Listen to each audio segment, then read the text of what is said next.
الحمدللہ وکفى والصلاة والسلام علی عباده الذین اصطفى خصوصاً علی افضلهم وخاتم النبیین محمد الامین وعلی آلہ وصحبہ اجمعین اما بعد فاعوذ باللہ من الشیطان الرجیم بسم اللہ الرحمن الرحیم ما ننسخ من آیت او ننسها نأت بخیر منها او مثلها الم تعلم ان اللہ علی کل شیء قدیر الم تعلم ان اللہ له ملک السماوات والارض وما لکم من دون اللہ من ولی ولا نصیر صدق اللہ العظیم۔ ان آیات مبارکہ کا ترجمہ اگرچہ ہم کر چکے ہیں، لیکن اس کا جو اصل مفہوم ہے اور اس کا پس منظر ہے اس کو سمجھنا ضروری ہے۔ آپ کو معلوم ہے کہ اللہ کا دین آدم سے لے کر این دم تک ایک ہی ہے۔ نوح کا دین، موسیٰ کا دین، عیسیٰ کا دین، محمد کا دین صلی اللہ علیہ وسلم علیہ والسلام دین ایک ہی ہے۔ شریعتوں میں فرق رہا ہے، اور یہ فرق جو رہا ہے اس کا اصل سبب یہ ہے کہ نوع انسانی مختلف اعتبارات سے ارتقاء کی مراحل طے کر رہی تھی۔ ذہنی پختگی، شعور کی پختگی، پھر سوشل ایولیوشن، تمدنی ارتقاء، یہ مسلسل جاری تھا۔ لہذا اس ارتقاء کے جس مرحلے میں رسول آئے اسی کی مناسبت سے ان کو تعلیمات دے دی گئی۔ ان میں وہ حصے بھی تھے کہ جو ایٹرنل ہیں، جو ہمیشہ رہیں گے، اور ایسے بھی تھے کہ جو اس زمانے کی مناسبت سے تھے۔ اب جب اگلا رسول آئے گا تو ظاہر بات ہے کہ ان میں سے کچھ چیزوں میں تغیر و تبدل ہو جائے گا، کچھ چیزیں نئی آ جائیں گی، کچھ پرانی ساقط ہو جائیں گی۔ یہ پرانی چیزوں کا ساقط ہونا یہ کہلاتا ہے ناسخ ہونا، ناسخ و منسوخ کا مسئلہ، کہ وہ حکم منسوخ ہو گیا اور اس کی جگہ پر کوئی اور حکم آ گیا ہے۔ یا تو اللہ تعالیٰ تعین کے ساتھ منسوخ فرماتے ہیں، یا یہ کہ اس شے کو سرے سے لوگوں کے ذہنوں سے زائل کر دیتے ہیں۔ اعتراض یہ کر رہے تھے یہودی کہ اگر تو یہ دین وہی ہے جو موسیٰ کا تھا تو ظاہر بات ہے کہ پھر شریعت پوری وہی ہونی چاہیے۔ اس کے اعتراض کا جواب ہے جو یہاں دیا جا رہا ہے، اور یہی مسئلہ پھر قرآن میں بھی ہے۔ قرآن کی بھی تدریج کے ساتھ شریعت کی تکمیل ہوئی ہے۔ جیسا کہ میں نے پہلے عرض کیا تھا، شریعت کا بلو پرنٹ آپ کو سورہ بقرہ میں مل جائے گا آگے چل کر، لیکن شریعت کی تکمیل ہوئی ہے سورہ مائدہ میں۔ یہ جو تقریباً 5-6 سال کا وقفہ ہے، اس میں کچھ احکام شروع میں دیے گئے، پھر ان میں رد و بدل کر کے، اور پھر آخر میں الیوم اکملت لکم دینکم واتممت علیکم نعمتی ورضیت لکم الاسلام دینا۔ تو یہ ناسخ و منسوخ کا مسئلہ صرف سابقہ شریعتوں اور شریعت محمدی میں نہیں ہے صلی اللہ علیہ وسلم، بلکہ خود شریعت محمدی میں بھی زمانی اعتبار سے ارتقاء ہوا ہے۔ کہ پہلے شراب کے بارے میں حکم دیا گیا کہ اس کی مضرت زیادہ ہے، گناہ کا پہلو زیادہ ہے، کچھ فائدے بھی ہیں، بس۔ اس کے بعد آیا اگر شراب کے نشے میں ہو تو نماز مت پڑھو، نماز کے قریب مت جاؤ۔ تو مائدہ میں آخری حکم آ گیا، حل انتم منتہون، اب باز آتے ہو کہ نہیں آتے، حرام کر دیا گیا۔ تو یہ تدریجاً ہوا ہے۔ تو ناسخ و منسوخ قرآن میں بھی ہے، اور ناسخ و منسوخ قرآن اور تورات کے مابین بھی ہے۔ تو ہم نہیں منسوخ کرتے کوئی آیت یا بھلوا دیتے ہیں اس کو، نہ آتے بخیر منہا، ہم اس سے بھی بہتر لے آتے ہیں، او مثلہا، یا اس جیسی ہی۔ الم تعلم ان اللہ علی کل شیء قدیر، اب یہ کہ یہ تو اللہ کی اتھارٹی ہے، مالک الملک وہ ہے، دین اس کا ہے، اس میں وہ جس طریقے سے چاہے کسی چیز کے اندر تبدیلی پیدا کر دے۔ الم تعلم ان اللہ لہ ملک السماوات والارض ما لکم من دون اللہ من ولی ولا نصیر ام تريدون ان تسألوا رسولكم كما سئل موسى من قبل، کیا تم یہ چاہتے ہو کہ سوال کرو یا مطالبہ کرو اپنے رسول سے بھی اسی طرح کے جس طرح کی باتیں کی گئی تھی موسیٰ سے پہلے؟ مثلا ہم دیکھ چکے ہیں کہ ان سے کہا گیا کہ ہم نہیں مانیں گے جب تک کہ اللہ کو دیکھ نہ لے عیاناً، یا اسی طرح کے اور مطالبے جو حضرت موسیٰ علیہ السلام سے کیے جاتے تھے۔ یہاں مسلمانوں کو سکھایا جا رہا ہے کہ اس روش سے باز آؤ، ایسی بات تمہارے اندر پیدا نہیں ہونی چاہیے۔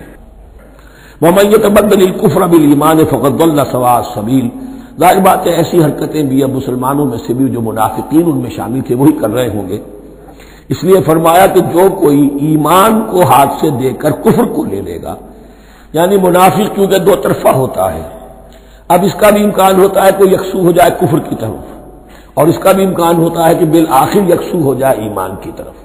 مذبذبین بین ذالک کی کیفیت میں جو مبتلا ہے، اس کے دو یہ امکانات ہیں۔ تو جو کفر کی طرف جا کر مستقل طور پر راغب ہو گیا، اس کا ذکر ہے وَمَنْ يَتَبَدَّلِ الْكُفْرَ بِالْإِيمَانِ فَقَدْ ضَلَّ سَوَاءَ السَّبِيلِ، تو وہ تو سیدھی راہ سے بھٹک گیا۔ وَدَّ كَثِيرٌ مِّنْ أَهْلِ الْكِتَابِ لَوْ يَرُدُّونَكُم مِّن بَعْدِ إِيمَانِكُمْ كُفَّارًا، اہل کتاب میں سے بہت سے لوگ ہیں جو چاہتے ہیں کہ کسی طرح لوٹا کر لے جائیں تمہیں تمہارے ایمان کے بعد، پھر کفار بنا دیں۔ یہ ایسے ہی ہے کہ جیسے کسی بلی کی دم کٹ جائے تو وہ یہ چاہے گی کہ ساری بلیوں کی دمیں کٹ جائیں تاکہ وہ کوئی علیحدہ سے نمایاں نہ رہے۔ تو وہ چاہتے تھے کہ یہ چیزیں جو ہیں ان کو واپس لے آیا جائے، اہل ایمان کو بھی کفر میں لے آیا جائے، حسدا من عند انفسہم، اور یہ ان کا طرز عمل ان کے حسد کی وجہ سے کہ کیوں یہ نعمت جو ہے ان کو دے دی گئی۔ من بعد ما تبین لهم الحق، اس کے بعد کہ ان پر حق بالکل واضح ہو چکا ہے، وہ جان چکے ہیں، پہچان چکے ہیں، کسی مغالطے میں نہیں ہے، غلط فہمی میں نہیں ہے۔ فاعفوا واصفحوا، یہ بہت اہم ہے مقام۔ تو اے مسلمانوں، تم معاف کرتے رہو اور صرف نظر سے کام لو۔ اس کا اصل مطلب کیا ہے؟ ابھی تو چونکہ مدنی دور کا آغاز ہو رہا ہے، ابھی کشمکش کے اور کشاکش کے اور مقابلے کے اور تصادم کے بڑے سخت مراحل آ رہے ہیں۔ چونکہ تمہارا سب سے پہلا جو محاذ ہے وہ تو کفار مکہ کے خلاف ہے، سب سے بڑھ کر وہی آئیں گے، تم پر حملے کریں گے، جنگیں ہوں گی۔ تو فوری طور پر یہ جو آستین کے سانپ ہیں ان کو ابھی چھیڑو مت، جب تک یہ پڑے رہیں ڈورمنٹ، انہیں پڑا رہنے دو۔ ایک وقت آئے گا یہاں یوں سمجھیے کہ یہ حکم دیا رہا ہے فی الحال انہیں چھیڑو مت، ان کے طرز عمل کے بارے میں زیادہ توجہ نہ دو، فاعفو، معاف کرتے رہو، درگزر کرتے رہو۔ اور وصفحو کہتے ہیں، صفح کہتے ہیں ایک طرف کا، یہ صفح ہے، یہ ورق ہے، صرف نظر کر لینا، دیکھا اندیکھا کر لینا، نظر انداز کر دینا، حتی یاتی اللہ بامرہ، یہاں تک کہ اللہ اپنا فیصلہ لے آئے۔ ایک وقت آئے گا کہ پھر مسلمانوں کو غلبہ آخری حاصل ہو جائے گا، اور جب جو یہ باہر کے دشمن ہیں ان سے تم نمٹ لو گے، پھر یہ کہ ان اندرونی دشمنوں کے خلاف بھی تمہیں اب آزادی دی جائے گی کہ ان کو بھی ان کے کیفر کردار تک پہنچا دو۔ ان اللہ علی کل شیء قدیر، یقیناً اللہ ہر چیز پر قادر ہے۔ واقیموا الصلاۃ وآتوا الزکاۃ، نماز قائم رکھو، زکوٰۃ دیتے رہو۔ وما تقدموا لانفسکم من خیر تجدوہ عند اللہ، اور جو کچھ بھی تم خیر میں سے، بھلائی میں سے اپنے لیے آگے بھیجو گے، کوئی مال خرچ کر رہے ہو تو خرچ کہاں ہو گیا؟ وہ تو اللہ کے ہاں ڈپازٹ ہو گیا، جمع ہو گیا۔ وما تقدموا لانفسکم من خیر تجدوہ عند اللہ، اسے اللہ کے پاس پاؤ گے۔ ان اللہ بما تعملون بصیر، یقیناً جو کچھ تم کر رہے ہو اللہ اسے دیکھ رہا ہے۔ وقالوا لن يدخل الجنة الا من كان هودا او نصارى، اب دیکھیں جب یہ نئی امت اب تشکیل پا رہی ہے تو یہودی اور نصرانی جو ایک دوسرے کے دشمن تھے مسلمانوں کے مقابلے میں جمع ہو گئے، انہوں نے کہنا یہ شروع کیا وقالوا لن يدخل الجنة، ہرگز نہیں داخل ہوگا جنت میں، الا من كان هودا او نصارى، سوائے اس کے جو یا تو یہودی ہو یا نصرانی ہو۔ جیسے ہمارے ہاں بھی ہوتا ہے، اہل حدیث کے مقابلے میں دیوبندی بریلوی جمع ہو جائیں، چاہے وہ آپس میں ایک دوسرے کے ساتھ جو بھی ان کا بیر ہے وہ اپنی جگہ ہے۔ اسی طریقے سے اہل تشیع کے مقابلے میں شاید اور جو ہے اہل سنت کے لوگ جمع ہو جائیں۔ تو ایک کامن اینمی جب آ جاتا ہے تو پھر یہ ہے کہ وہ لوگ جن کے اپنے اندر بڑی کنٹرڈکشنز ہیں وہ پھر ایک متحدہ محاذ بناتے ہیں۔ وقالوا لن يدخل الجنة الا من كان هودا او نصارى تلك امانيهم، یہ لفظ دوبارہ آ گیا، یہ ان کی خواہشات ہیں، من گھڑت خیالات ہیں، ان کی وشفل تھنکنگ ہے۔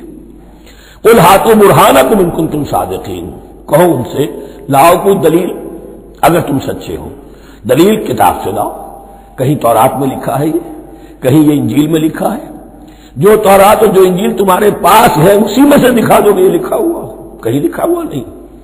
اب یہاں پر وہ یونیورسل ٹروتھ آ رہا ہے، بلا من اسلم وجهه للہ وهو محسن، کیوں نہیں؟ ہر وہ شخص کے جو اپنا چہرہ اللہ کے سامنے جھکا دے اور وہ محسن ہو، اس کا رویہ صدق پر، سچائی پر، حسن کردار پر مبنی ہو، سر کا جھکانا منافقانہ نہ ہو، جزوی نہ ہو کہ کچھ مانا کچھ نہیں مانا۔ بلا من اسلم وجهه لله وهو محسن فله اجره عند ربه، تو اس کے لیے اس کا اجر محفوظ ہے اس کے رب کے پاس۔ فلا خوف علیہم ولا هم يحزنون، نہ ان پر کوئی خوف ہوگا اور نہ ہی وہ حزن سے دوچار ہوں گے۔ یہ دوسری آیت ہے کہ جس سے کچھ لوگوں نے استدلال کیا ہے کہ ایمان بالرسالت ضروری نہیں ہے۔ اب دیکھیے اس کا جواب وہی ہوگا، نمبر ایک تو یہ ہر جگہ پر ساری چیزیں بیان نہیں کی جایا کرتی، کوئی چیز کہیں بیان کی گئی، کوئی کہیں بیان کی گئی ہے۔ کتاب کو لینا ہے تو پوری کو پوری ایک کتاب کی حیثیت سے۔ دوسرا یہ کہ یہ سارا سلسلہ کرام جو ہے، جو دو بریکٹس کے مابین آ رہا ہے، اس میں پہلے سے ہے وَآمِنُوا بِمَا أَنزَلْتُ مُصَدِّقًا لِمَا مَعَكُمْ وَلَا تَكُونُوا أَوَّلَ كَافِرٍ بِهِ، تو وہ تو ضرب کھا رہی ہے اس پورے کے پورے مضامین کے سلسلے سے جو ان دو بریکٹوں کے درمیان آ رہا ہے۔ اب دیکھیے ایک طرف تو ان کا کہنا یہ تھا کہ جنت میں داخل نہیں ہوگا مگر وہی جو یہودی ہو یا نصرانی ہو۔ اب عمل کیا ہے؟ وقالت اليہود لیست النصارى علی شیء، یہودی کہتے ہیں نصارہ کی کوئی حیثیت نہیں، کوئی بنیاد نہیں، کوئی جڑ نہیں۔ وقالت النصارى لیست اليہود علی شیء، اور نصارہ کہتے ہیں کہ یہود کی کوئی بنیاد نہیں، بے بنیاد لوگ ہیں، کوئی حقیقت ان کی حقانیت ہے ہی نہیں۔ وہم یتلون الکتاب، اور مزہ یہ ہے کہ دونوں ایک کتاب پڑھ رہے ہیں۔ اولڈ ٹیسٹمنٹ تو مشترک ہے یہودیوں میں اور عیسائیوں میں، یہ بہت اہم نقطہ ہے۔ اور جدید عیسائیت میں جو ایک بہت بڑی طاقت ابھر رہی ہے امریکہ میں، وہ ہے کہ جو عیسائیت کو جیوڈائز کر رہی ہے، کیونکہ رومن کیتھولک مذہب جو تھا اس نے تو چونکہ گویا کہ سارا رشتہ توڑ لیا تھا بائبل سے، سارا اختیار پوپ کے ہاتھ میں آ گیا تھا، لیکن پروٹیسٹنٹس نے پھر بائبل کو قبول کیا۔ اب اس کی منطقی انتہا یہ کہ اولڈ ٹیسٹمنٹ کے اوپر بھی اب ان کی توجہ ہو رہی ہے کہ آخر یہ بھی تو ہم مانتے ہیں کہ ہماری کتاب ہے اور اس میں جو کچھ لکھا ہے اس کو نظر انداز کیسے کر سکتے ہیں۔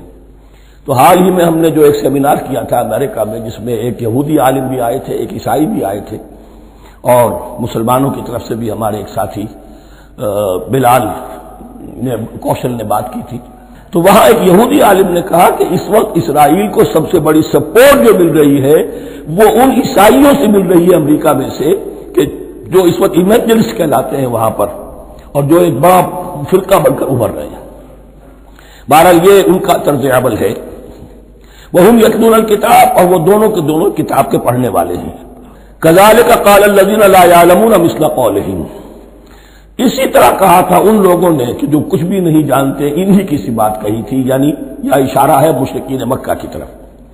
فاللہ یحکم بینہم یوم القیامۃ فیما کانوا فیہ یختلفون، تو اللہ تعالیٰ فیصلہ کر دے گا ان کے مابین قیامت کے دن ان تمام باتوں کا جن میں کہ یہ اختلاف کر رہے تھے۔ ومن اظلم ممن منع مساجد اللہ ان یذکر فیہا اسمہ وسعی فی خرابہا۔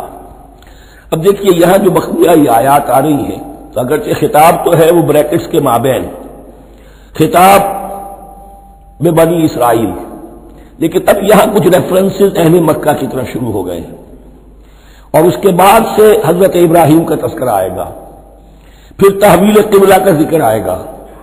تحویل قبلہ میں ظاہر بات ہے کہ وہ قبلہ جو ہے وہ مشرکین مکہ کے قبضے میں تھا اس وقت۔ اس حوالے سے ریلیونٹ کچھ مضامین جو ہیں اس کی تمہید باندھی جا رہی ہے۔ یہ ساری تمہید ہے جو آگے آنے والا مضمون ہے تحویل قبلہ، جو علامت تھی اس بات کی کہ اب وہ سابقہ امت مسلمہ معزول کر دی گئی اور نئی امت محمد صلی اللہ علیہ وسلم اس مقام پر نصب کر دی گئی، انسٹال کر دی گئی۔ اس کے حوالے سے جو مسئلے اٹھیں گے، اسی لیے قال الذین لا یعلمون مثل قولہم، میں نے عرض کیا کہ یہ مشرکین مکہ کی طرف اشارہ ہے۔ ومن اظلم ممن منع مساجد اللہ یذکر فیہا اسمہ، اس سے بڑھ کر ظالم کون ہوگا جو اللہ تعالی کی مسجدوں سے لوگوں کو روکے کہ وہ اس میں اس کا نام لے سکے۔ چونکہ مشرکین مکہ نے مسلمانوں کو محروم کر دیا تھا حرم سے، اب وہاں جانے کی ان کو اجازت نہیں تھی۔ سن 6 میں حضور گئے بھی ہیں، تب بھی یہ کہ صلح حدیبیہ ہو گئی، واپس آنا پڑا، عمرہ کرنے کی اجازت نہیں ملی۔ سن 7 میں پھر ہوا ہے، تو یہ 7 برس بہت شاہ گزرے ہیں۔ محمد الرسول اللہ صلی اللہ علیہ وسلم اور اہل ایمان پر۔ اب یہاں ذکر ہو رہا ہے ان کا، قریش کا۔ وَمَنْ أَظْلَمُ مِمَّنْ مَنَعَ مَسَاجِدَ اللَّهِ أَنْ يُذْكَرَ فِيهَا اسْمُهُ وَسَعَىٰ فِي خَرَابِهَا، اور وہ اس کی تخریب میں لگے ہوئے ہیں۔ یہ خراب تخریب سے اسی سے بنا ہے۔ یہ تخریب دو طرح کی ہوتی ہے، ایک ظاہری تخریب ہوتی ہے کسی مسجد کو گرا دینا، اور ایک ظاہری نہیں باطنی معنوی وہ ہوتی ہے۔ وہ جو تخریب ہے وہ یہ ہے کہ توحید کی بجائے اسے شرک کا اڈا بنا دیا ہے۔ وہ تو دنیا کے بت قدوں میں پہلا وہ گھر خدا کا، ہم اس کے پاسباں ہیں، وہ پاسباں ہمارا، 360 بت رکھ دیے گئے اس گھر میں لا کر، جو ابراہیم نے تعبیر کیا تھا توحید خالص کے لیے۔ وَسَعَىٰ فِي خَرَابِهَا، یہ لفظ ذرا نوٹ کر لیجئے، یہ ایک حدیث میں بھی آیا ہے، بڑی دلدوز حدیث ہے، اور میں چاہتا ہوں کہ آپ اسے ذہن میں رکھیں۔ حضور نے فرمایا یوشک ان یاتی علی الناس زمان، اندیشہ ہے کہ لوگوں پر یعنی میری امت پر ایک زمانہ ایسا بھی آ جائے گا، اب گنتے جائیے، لا یبقى من الاسلام الا اسمہ، اسلام میں سے اس کے نام کے سوا کچھ نہیں بچے گا، ولا یبقى من القرآن الا رسمہ، قرآن میں سے اس کے رسم الخط، الفاظ اور حروف کے سوا کچھ نہیں بچے گا۔ اسی کی اللہ تعالی نے ضمانت دی ہے، یہ محفوظ رہے گا رسم عثمانی۔ مساجدہم عامرۃ، ان کی مسجدیں آباد تو بہت ہوں گی، وہی خراب من الہدی، ہدایت سے خالی ہو جائیں گے۔ یہ خراب کے لفظ سے ہی خراب من الہدی، وعلماؤہم شر الناس تحت عظیم السماء، اور ان کے علماء آسمان کی چھت کے نیچے کی بدترین انسان ہیں۔ من عندہم تخرج الفتنۃ وفیہم تعود، فتنہ انہی کے اندر سے برآمد ہوگا، انہی میں گھس جائے گا، یعنی ان کا کام فتنہ انگیزی، مخالفت، جنگ و جدال، بھڑکانا، اپنے اپنے فرقے کے لوگوں کے جذبات کو بھڑکاتے رہنا اور مسلمانوں کے اندر اختلافات کو ہوا دینا، یہی ان کا کام رہ جائے گا۔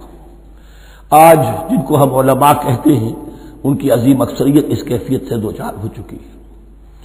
جب مذہب اور دین پیشہ بن جائے تو کوئی خیر اس میں باقی نہیں رہتا۔ یہ دین اور مذہب پیشہ نہیں تھا، اسلام میں کوئی پیشوائیت نہیں، اسلام میں کوئی پاپائیت نہیں، اسلام میں کوئی برہمنزم نہیں، اسلام تو ایک کھلا، ہر شخص کتاب اللہ پڑھے، ہر شخص عربی سیکھے، ہر شخص کو امامت کے قابل ہونا چاہیے، ہر شخص اپنی بچی کا نکاح خود پڑھائے، ہر شخص اپنے والد کا جنازہ خود پڑھے۔ یہ جو ہم نے پیشہ بنا دیا ہے اور پھر انہیں پیسے دیتے، ظاہر بات ہے کہ پھر اس پیشے کے اندر تو پیشے میں عیب نہیں، رکھیے نہ فرہاد کو نام، پھر تو پیشہ میں تو جو کچھ پیشہ ورانہ چشمکیں ہوتی ہیں اور جو خباثتیں ہوتی ہیں وہ آتی ہیں۔ لیکن ساتھ ہی یہ بات واضح رہے کہ علماء حق سے دنیا خالی نہیں ہوگی، علماء حق بھی ہیں، لیکن کسی کے ماتھے پر لکھا ہوا نہیں ہوتا کہ یہ علماء حقانی میں سے اور یہ علماء سوء میں سے ہے۔ باقی یہ صحیح بات ہے کہ اکثریت ادھر جا چکی ہے، ورنہ امت کا بیڑا غرق نہ ہوتا، سیدھی سیدھی بات۔ یہ بیڑا غرق ہوا ہے تو آخر کوئی سبب ہے۔ اولئک ما کان لهم ان يدخلوها الا خائفین، ایسے لوگوں کو تو سوائے اس کے ان کا کوئی مقام نہیں ہے کہ انہیں داخل ہونے کی بھی اجازت نہیں ہونی چاہیے اس میں، یعنی اللہ کی مسجدوں میں، مگر خوف زدہ ہو کر، ڈر کر۔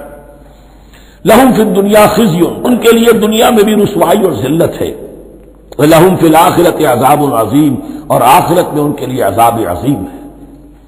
وَلِلَّهِ الْمَشْرِقُ وَالْمَغْرِبُ، اب دیکھیے تمہید ہو رہی ہے تحویل قبلہ کے لیے۔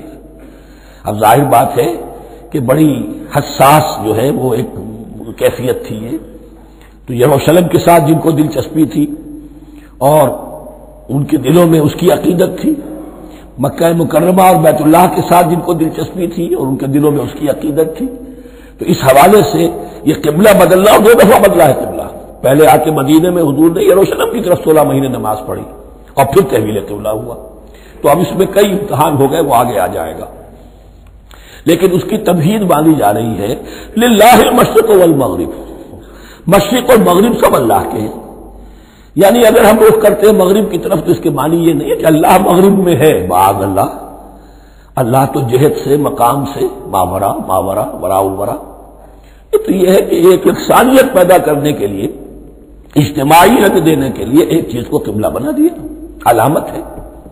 غالب نے ٹھیک کہا ہے، قبلے کو اہل نظر قبلہ نما کہتے ہیں۔ قبلہ جو ہے وہ مسجود تو نہیں ہے پرے سرحد ادراک سے اپنا مسجود، قبلے کو اہل نظر قبلہ نما کہتے ہیں۔ للہ المشرق والمغرب فینما تولوا فثم وجہ اللہ، جدھر بھی تم رخ کرو گے وہ اللہ ہی کا رخ ہے۔ ان اللہ واسع علیم، یقیناً اللہ بہت وسعت والا ہے، بہت وسعت والا ہے، وہ کسی سمت میں محدود نہیں ہے، اور علیم ہے، ہر شے کا جاننے والا ہے۔ دیکھیے یہاں یہ آیت کہہ کے اور چھوڑ دیا مسئلہ، اگلے مسئلے پر آ گئے۔ آگے آپ کو پتہ چلے گا کہ یہ در حقیقت ایک تمہید باندھی جا رہی ہے تحویل قبلہ کے لیے۔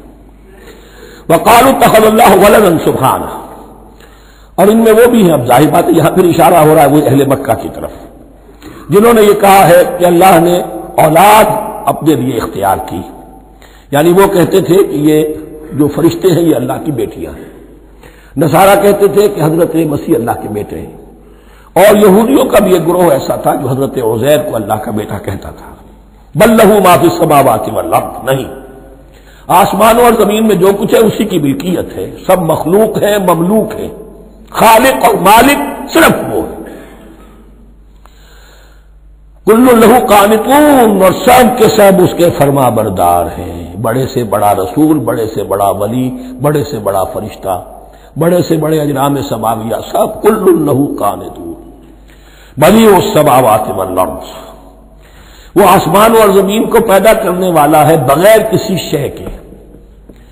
یہ ابداع اور خلق ان میں فرق ہے۔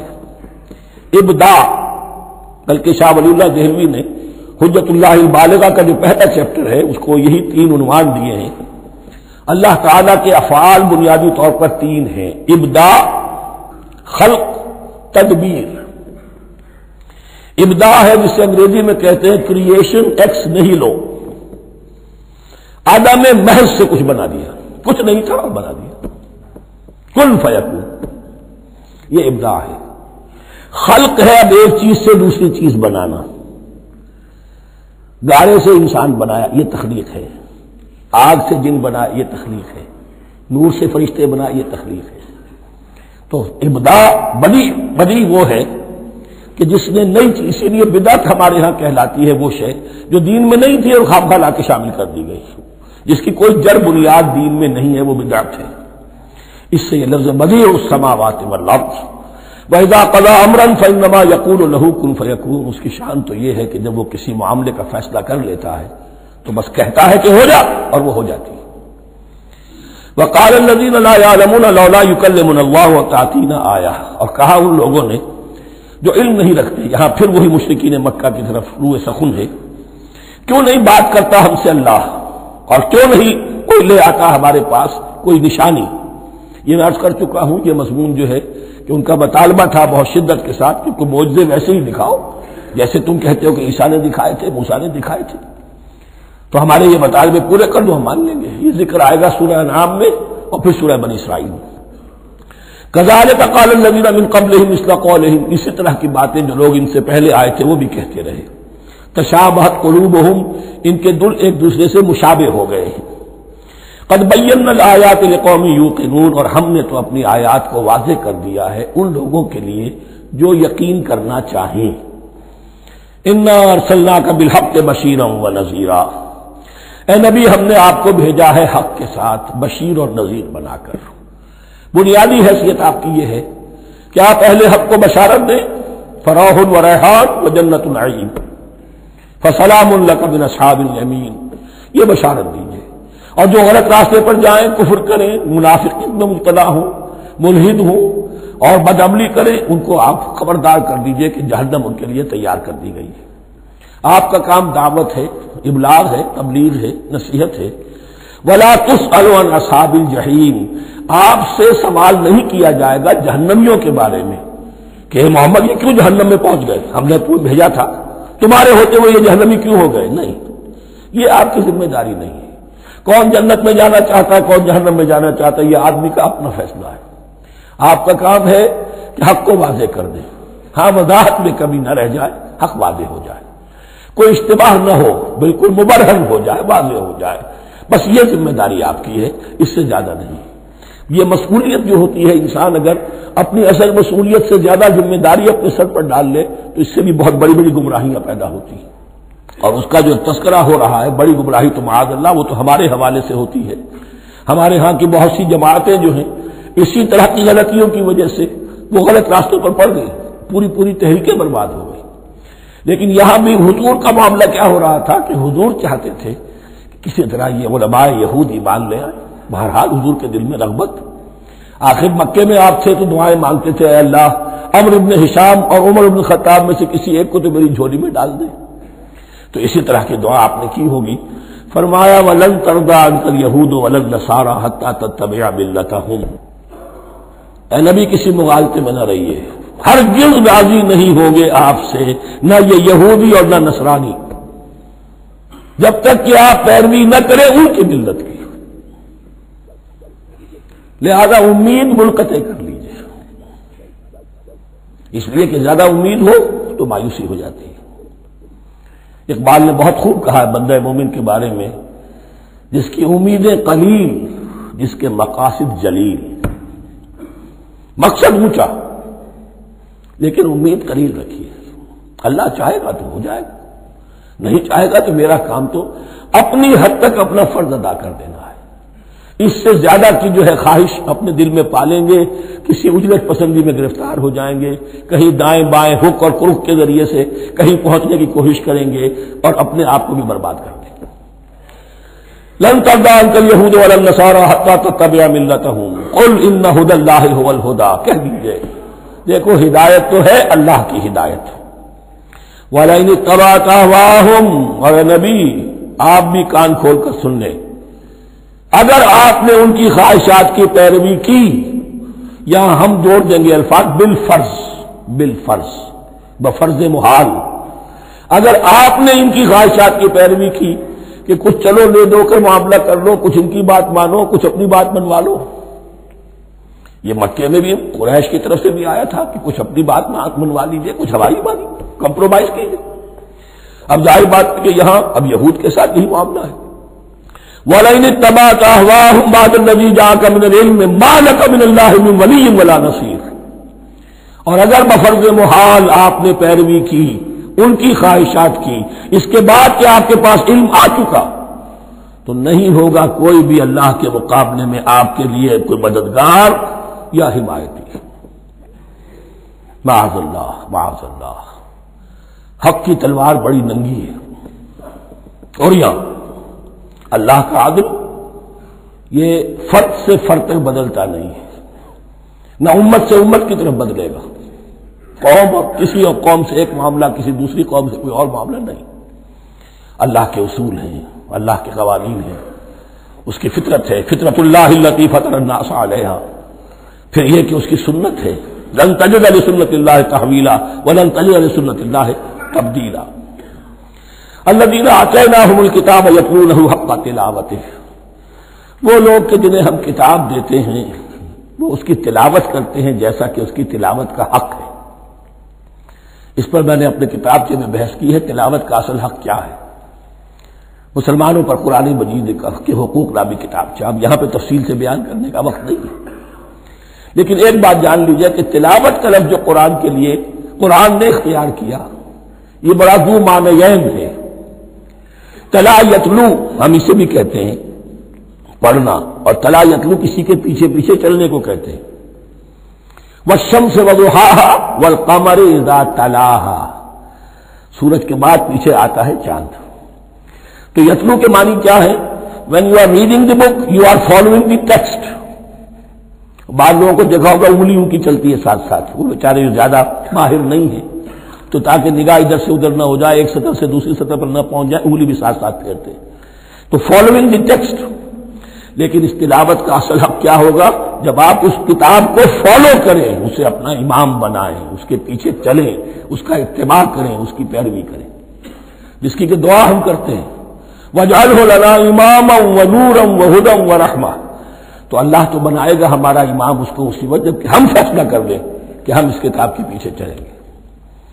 الذین آتیناہم الکتاب یتلونہ حق تلاوتہ اولئک یؤمنون بہ، جو اللہ کی کتاب کی تلاوت کا حق ادا کرے اور اس کی پیروی بھی کرے، وہی ہے جو اس پر ایمان رکھتے ہیں۔ جو نہ تلاوت کا حق ادا کرے نہ پیروی کرے، وہ دعویٰ کریں کہ ہمارا ایمان ہے تورات پر اور کتاب پر، تو یہ دعویٰ جو ہے جھوٹا دعویٰ ہے۔ میں وہ حدیث آپ کو سنا چکا ہوں، ما آمن بالقرآن من استحل محارمہ، جس شخص نے قرآن کی کسی حرام کردہ شے کو اپنے لیے حلال کر لیا، اس کا قرآن پر کوئی ایمان نہیں۔ ومن یکفر بہ فاولئک ھم الخاسرون، اور جو اس کا کفر کرے گا تو وہی لوگ ہیں خسارے میں رہنے والے۔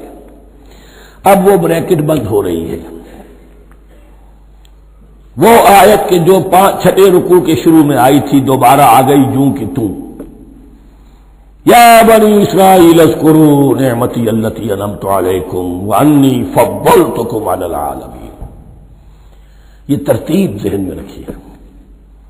اور دوسری آیت بھی جوں کی توں، صرف یہ ہے کہ ترتیب تھوڑی سی بدلی ہے۔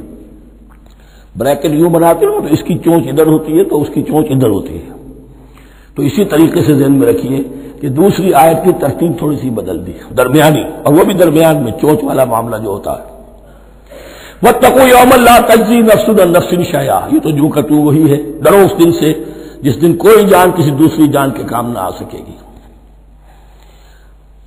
ولا يقبل منها عدل، وہاں کیا تھا ولا يقبل منها شفاعت، یہاں کیا آیا ولا يقبل منها عدل، نہ اس سے کوئی فدیہ قبول کیا جائے گا۔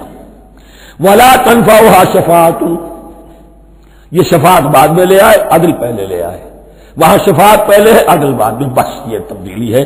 ولا هم ينصرون، اور یہ پھر جو کا تو وہی جو پہلی آیت میں تھا، جو 6 رکوع کی دوسری آیت ختم ہوئی، نہیں انہیں کوئی مدد مل سکے گی۔ یہ جو حصہ تھا جو تقریباً 10 رکوعوں پر مشتمل تھا، سورہ بقرہ کے 18 رکوع کہ جن میں روح سخن ہے سابقہ امت مسلمہ کی طرف، 4 رکوع بڑے عموم کے حامل تھے، لیکن بین السطور وہاں بھی اشارے موجود تھے، روح سخن جو تھا وہ بنی اسرائیل کی طرف۔ 10 رکوعوں میں صراحت کے ساتھ ساری گفتگو انہی سے ہے، الا یہ کہ ایک جگہ مسلمانوں سے خطاب کر لیا، کچھ آخر میں اہل مکہ کا تذکرہ بھی ہو گیا۔ اب اس کے بعد ذکر شروع ہو رہا ہے حضرت ابراہیم علیہ السلام کا۔ وہ بات سمجھ لیجیے کہ کیا وجہ ہے اس کی۔ دیکھیے حضرت ابراہیم کی دفع کی یہ 2 شاخیں چلی، ویسے تو 3 ہیں۔ عام طور پر لوگوں کے علم میں ہے کہ 2 بیویاں تھیں، حضرت ہاجرہ سے حضرت اسماعیل پیدا ہوئے، بڑے تھے، حضرت سارہ سے حضرت اسحاق، ان کے بیٹے یعقوب، یعقوب کے 12 بیٹے بنی اسرائیل۔ حضرت اسماعیل کو حضرت ابراہیم نے آباد کیا خانہ کعبہ کے پاس لا کر، بواد غیر ذی زرع، تو وہاں یہ جو ایک نسل چلی۔ لیکن نبوت جو ہے حضرت ابراہیم کے بعد حضرت اسماعیل کو تو ملی، اس کے بعد مسلسل یوں سمجھیے کہ تقریباً 3000 کا فصل ہے سالوں کا کہ کوئی نبوت اس شاخ میں نہیں آئی۔ نبوت کا سلسلہ چلا دوسری شاخ میں، حضرت یعقوب، حضرت اسحاق، حضرت یعقوب، حضرت یوسف، چلتے جائیے، حضرت موسیٰ اور ہارون سے شروع ہو کر حضرت عیسیٰ اور یحییٰ تک 1400 برس مسلسل۔ اگرچہ تیسری شاخ بھی تھی، بنو قطورہ کہلاتے، تیسری اہلیہ آپ کی تھی قطورہ، بنی قطورہ میں سے ان کی اولاد بڑی کثیر تھی، ان میں سے ایک مدین تھے، مدین یا مدیان، ان میں حضرت شعیب کی بعثت ہوئی تھی۔ حضرت شعیب بھی حضرت ابراہیم کی نسل میں سے ہیں، لیکن بنی مدیان میں سے۔ بہرحال اب چونکہ حضور کی بعثت ہوئی بنی اسماعیل میں، ادھر بنی اسرائیل ہے، ان سے یہ خطاب ہو رہا ہے سابقہ امت مسلمہ، اور اب یہ امامت الناس منتقل ہونے والی ہے بنی اسرائیل سے بنی اسماعیل کو۔ تو اب اگر اس انتقال کے وقت نقل، اگر وہ جو کامن فیکٹر ہے اس کا تذکرہ کیا جائے تو بات آسان ہو جائے گی۔ ابراہیم ہی تو جد امجد ہے نا تمہارے، تم یعقوب کی اولاد ہو ٹھیک ہے، لیکن یعقوب کس کے بیٹے تھے؟ اسحاق کس کے بیٹے تھے؟ ابراہیم کے۔ تو یہ دوسری نسل میں تو ابراہیم ہی کی ہے۔ اس حوالے سے ان کے لیے سہل بنایا جا رہا ہے کہ بات کو سمجھو، یہ صرف یہ ہے کہ 2 پیڑھی اوپر جا کر مل گئے اور لانا کر چلا، اور حضرت ابراہیم نے خانہ کعبہ کی تعمیر کی اور اسے اب مرکز بنانا ہے اہل توحید کا، لہذا یہ ساری گفتگو اب شروع ہو رہی ہے۔ 4 رکوع اب وہ ہے 15 سے شروع ہو کر 18 تک، جن کا اصل مضمون ہے تحویل قبلہ۔ وَإِذِ ابْتَلَىٰ إِبْرَاهِيمَ رَبُّهُ بِكَلِمَاتٍ فَأَتَمَّهُنَّ، اور ذرا یاد کرو جب ابراہیم کو آزمایا اس کے رب نے بہت سی باتوں میں. میرا ایک کتاب چاہے حضرت ابراہیم کی شخصیت پر، حج اور عید الاضحیٰ اور ان کی اصل روح، اور اس میں ایک تحریر ہے، ایک تقریر ہے. جو تحریر ہے وہ مجھے بہت پسند ہے کہ کیسے کیسے امتحان آئے ہیں حضرت ابراہیم علیہ السلام پر. فَأَتَمَّهُنَّ، اب یہ ایک جملے میں ایک پوری داستان ہے. اس نے ان سب کو پورا کیا، سب میں پاس ہو گیا، ہر امتحان سے کامیابی کے ساتھ وتھ فلائنگ کلرز ہر امتحان سے نکلے. قال انی جاعلک للناس اماما، تب ہم نے کہا اے ابراہیم اب میں تمہیں نوع انسانی کا امام بنانے والا ہوں. قال ومن ذریتی، انہوں نے کہا اور میری نسل کے بارے میں بھی یہ وعدہ ہے کہ نہیں؟ قال لا ینال عہد الظالمین، فرمایا میرا یہ عہد ظالموں سے متعلق نہیں ہوگا. مطلب کیا ہوا کہ تمہاری نسل میں سے جو صاحب ایمان ہوں گے، نیک ہوں گے، سیدھے راستے پر چلیں گے، ان سے ہمارا وعدہ ہے، لیکن نسلیت کی بنیاد پر نہیں ہے کہ جو بھی تمہاری نسل میں سے لازماً وہ اس وعدے کا مصداق بن جائے. وَإِذْ جَعَلْنَا الْبَيْتَ مَثَابَةً لِلنَّاسِ وَأَمْنًا، اور یاد کرو جب کہ ہم نے گھر کو، اپنے گھر کو، بیت اللہ کو قرار دے دیا لوگوں کے لیے زیارت کی جگہ، لوٹ کے آنے، لوٹ کر آؤ، حج کرو. مثابۃ للناس وامنا، اور اسے امن کا گھر قرار دے دیا. واتخذوا من مقام ابراہیم مصلی، اور ہم نے حکم دیا کہ مقام ابراہیم کو اپنی جائے نماز بنا لو، نماز پڑھنے کی جگہ بنا لو. آج کل تو بعض علماء نے یہ کہا ہے کہ مقام ابراہیم سے مراد کوئی خاص پتھر نہیں ہے، بلکہ اصل میں وہ تو پوری جگہ جو تھی وہ مقام ابراہیم، حضرت ابراہیم وہاں آباد ہوئے تھے. لیکن صحیح بات وہی ہے جو ہمارے سلف سے چلی آ رہی ہے، روایات پختہ ہیں اس کے بارے میں کہ جس طریقے سے حجر اسود جنت سے آیا ہے، ایسے ہی یہ بھی ایک پتھر تھا کہ جو جنت سے لایا گیا حضرت ابراہیم کے لیے جب وہ تعمیر کر رہے تھے. کوئی اور ذرائع تو ابھی تھے ہی نہیں، اس کے اوپر وہ کھڑے ہوتے تھے اور یہ پتھر ہی اونچا ہوتا جاتا تھا خود. اب جیسے جیسے تعمیر اوپر جا رہی ہے تو اس کے لیے یہ پتھر اونچا ہوتا تھا. وہ پتھر ہے جو مقام ابراہیم اب بھی محفوظ ہے، اور وہاں پر پھر طواف کر کے کعبے کا مکمل، پھر اس کے آس پاس جو ہے 2 رکعت جو ہے وہ ادا کی جاتی ہے نماز. وَعَهِدْنَا إِلَىٰ إِبْرَاهِيمَ وَإِسْمَاعِيلَ أَن طَهِّرَا بَيْتِيَ لِلطَّائِفِينَ وَالْعَاكِفِينَ وَالرُّكَّعِ السُّجُودِ، اور ہم نے عہد لے لیا تھا ابراہیم اور اسماعیل سے کہ تم دونوں ہمارے اس گھر کو، بیتیا میرے اس گھر کو پاک رکھو. اب یہ تطہیر بھی دونوں طرح کی ہوگی، ظاہری صفائی بھی ہو، گند نہ ہو، تاکہ زائر آئیں تو ان کے دلوں میں جو کدورت پیدا نہ ہو، کوفت نہ ہو، کھلی فضا ہو، صاف رکھو. اور تطہیر باطنی، وہاں توحید کا چرچا ہو، کوئی اور کفر اور شرک جو ہے وہ نہ آنے پائے. ان طہرا بیتی للطائفین والعاکفین، طواف کرنے والوں کے لیے، اعتکاف کرنے والوں کے لیے، والرکع السجود، اور رکوع اور سجود کرنے والوں کے لیے. وَإِذْ قَالَ إِبْرَاهِيمُ رَبِّ اجْعَلْ هَٰذَا بَلَدًا آمِنًا وَارْزُقْ أَهْلَهُ مِنَ الثَّمَرَاتِ مَنْ آمَنَ مِنْهُمْ بِاللَّهِ وَالْيَوْمِ الْآخِرِ. اور یاد کرو جب کہ ابراہیم نے کہا تھا اے میرے پروردگار اس گھر کو امن کی جگہ بنا دے، اور اس کے رہنے والوں، اس کے ہاں آباد ہونے والوں کو یعنی بنی اسماعیل کے لیے ان کو رزق عطا فرما، میووں کا اور پھلوں کا. من آمن منہم باللہ والیوم الآخر. اب یہاں حضرت ابراہیم خود رک گئے کہ میں اپنی ساری اولاد کے لیے یہ دعا نہ کروں، اس لیے کہ وہاں روک دیا گیا تھا لا ینال عہد الظالمین. تو جو بھی ان میں سے ایمان اور عمل صالح والے ہوں اور یوم آخر پر ایمان رکھتے ہوں، اجعل هذا البلد آمنا وارزق اهله من الثمرات من آمن منهم باللہ والیوم الآخر. اب یہاں دیکھیے اللہ تعالیٰ نے گویا کہ ہم کہیں گے ازرہ شفقت مسکراتے ہوئے گویا کہ فرمایا کہ ابراہیم قال ومن کفر، تمہاری اولاد میں سے جو کفر کرے گا فأمتعه قلیلا، اس کو بھی میں دنیا کا ساز و سامان تو دوں گا. امامت میں شامل نہیں کر سکتا، لیکن یہ کہ دنیاوی طور پر مال و متاع جو ہے وہ ان کو بھی میں دوں گا. ومن کفر فأمتعه قلیلا ثم اضطره الى عذاب النار، ہاں پھر اسے کشاں کشاں لے آؤں گا جہنم کے عذاب کی طرف. وبئس المصیر، اور وہ بہت ہی بری جگہ ہے لوٹنے کی. وَإِذْ يَرْفَعُ إِبْرَاهِيمُ الْقَوَاعِدَ مِنَ الْبَيْتِ وَإِسْمَاعِيلُ، اور یاد کرو جب کہ ابراہیم اٹھا رہے تھے ہمارے گھر کی بنیادوں کو، اور اسماعیل باپ بیٹا دونوں لگے ہوئے تھے۔ یہاں لفظ جو قواعد آیا ہے اس کو نوٹ کیجئے، قواعد قاعدے کی جمع ہے اور یہ بنیادوں کو کہا جاتا ہے، اور اس میں اشارہ ہے حضرت ابراہیم اصل معمار اور بانی نہیں ہے کعبے کے، کعبہ بنایا ہے حضرت آدم نے۔ ان اول بیت وضع للناس للذی ببکۃ، پہلا گھر۔ اب کیسے ممکن تھا حضرت آدم علیہ السلام کے زمانے سے لے کر اور حضرت ابراہیم تک کم و بیش جو ہے 4000 برس ہے، عام اندازہ جو ہے تورات کا اگر آپ لگائیں تو کوئی مسجد نہیں بنی ہوگی کیا؟ یہ پہلا گھر ہے، پہلا وہ گھر خدا کا۔ تو اس کی بنیادیں رہ گئی تھیں، باقی وہ امتداد زمانہ سے، اور چونکہ یہ سیلاب کا راستہ تھا، سیلاب کی وجہ سے وہ سب جو ہے دیواریں بہہ گئی تھی، صرف بنیادیں تھیں۔ ان بنیادوں کو پھر وَإِذْ بَوَّأْنَا لِإِبْرَاهِيمَ مَكَانَ الْبَيْتِ، یہ سورہ حج میں جا کر مضمون تفصیل سے آئے گا۔ اب میں آئے گا کہتا ہوں، آ چکا ہے حقیقت کے اعتبار سے، اس لیے کہ یہ ساری مکی صورتیں ہیں جو نازل ہو چکی ہیں سورہ بقرہ سے بہت پہلے۔ تو جب وہ ان بنیادوں کو اٹھا رہے تھے تو دعائیں مانگ رہے تھے، ربنا تقبل منا انک انت السمیع العلیم، اے رب ہماری اس کوشش کو، ہماری اس مشقت کو، محنت کو قبول فرما۔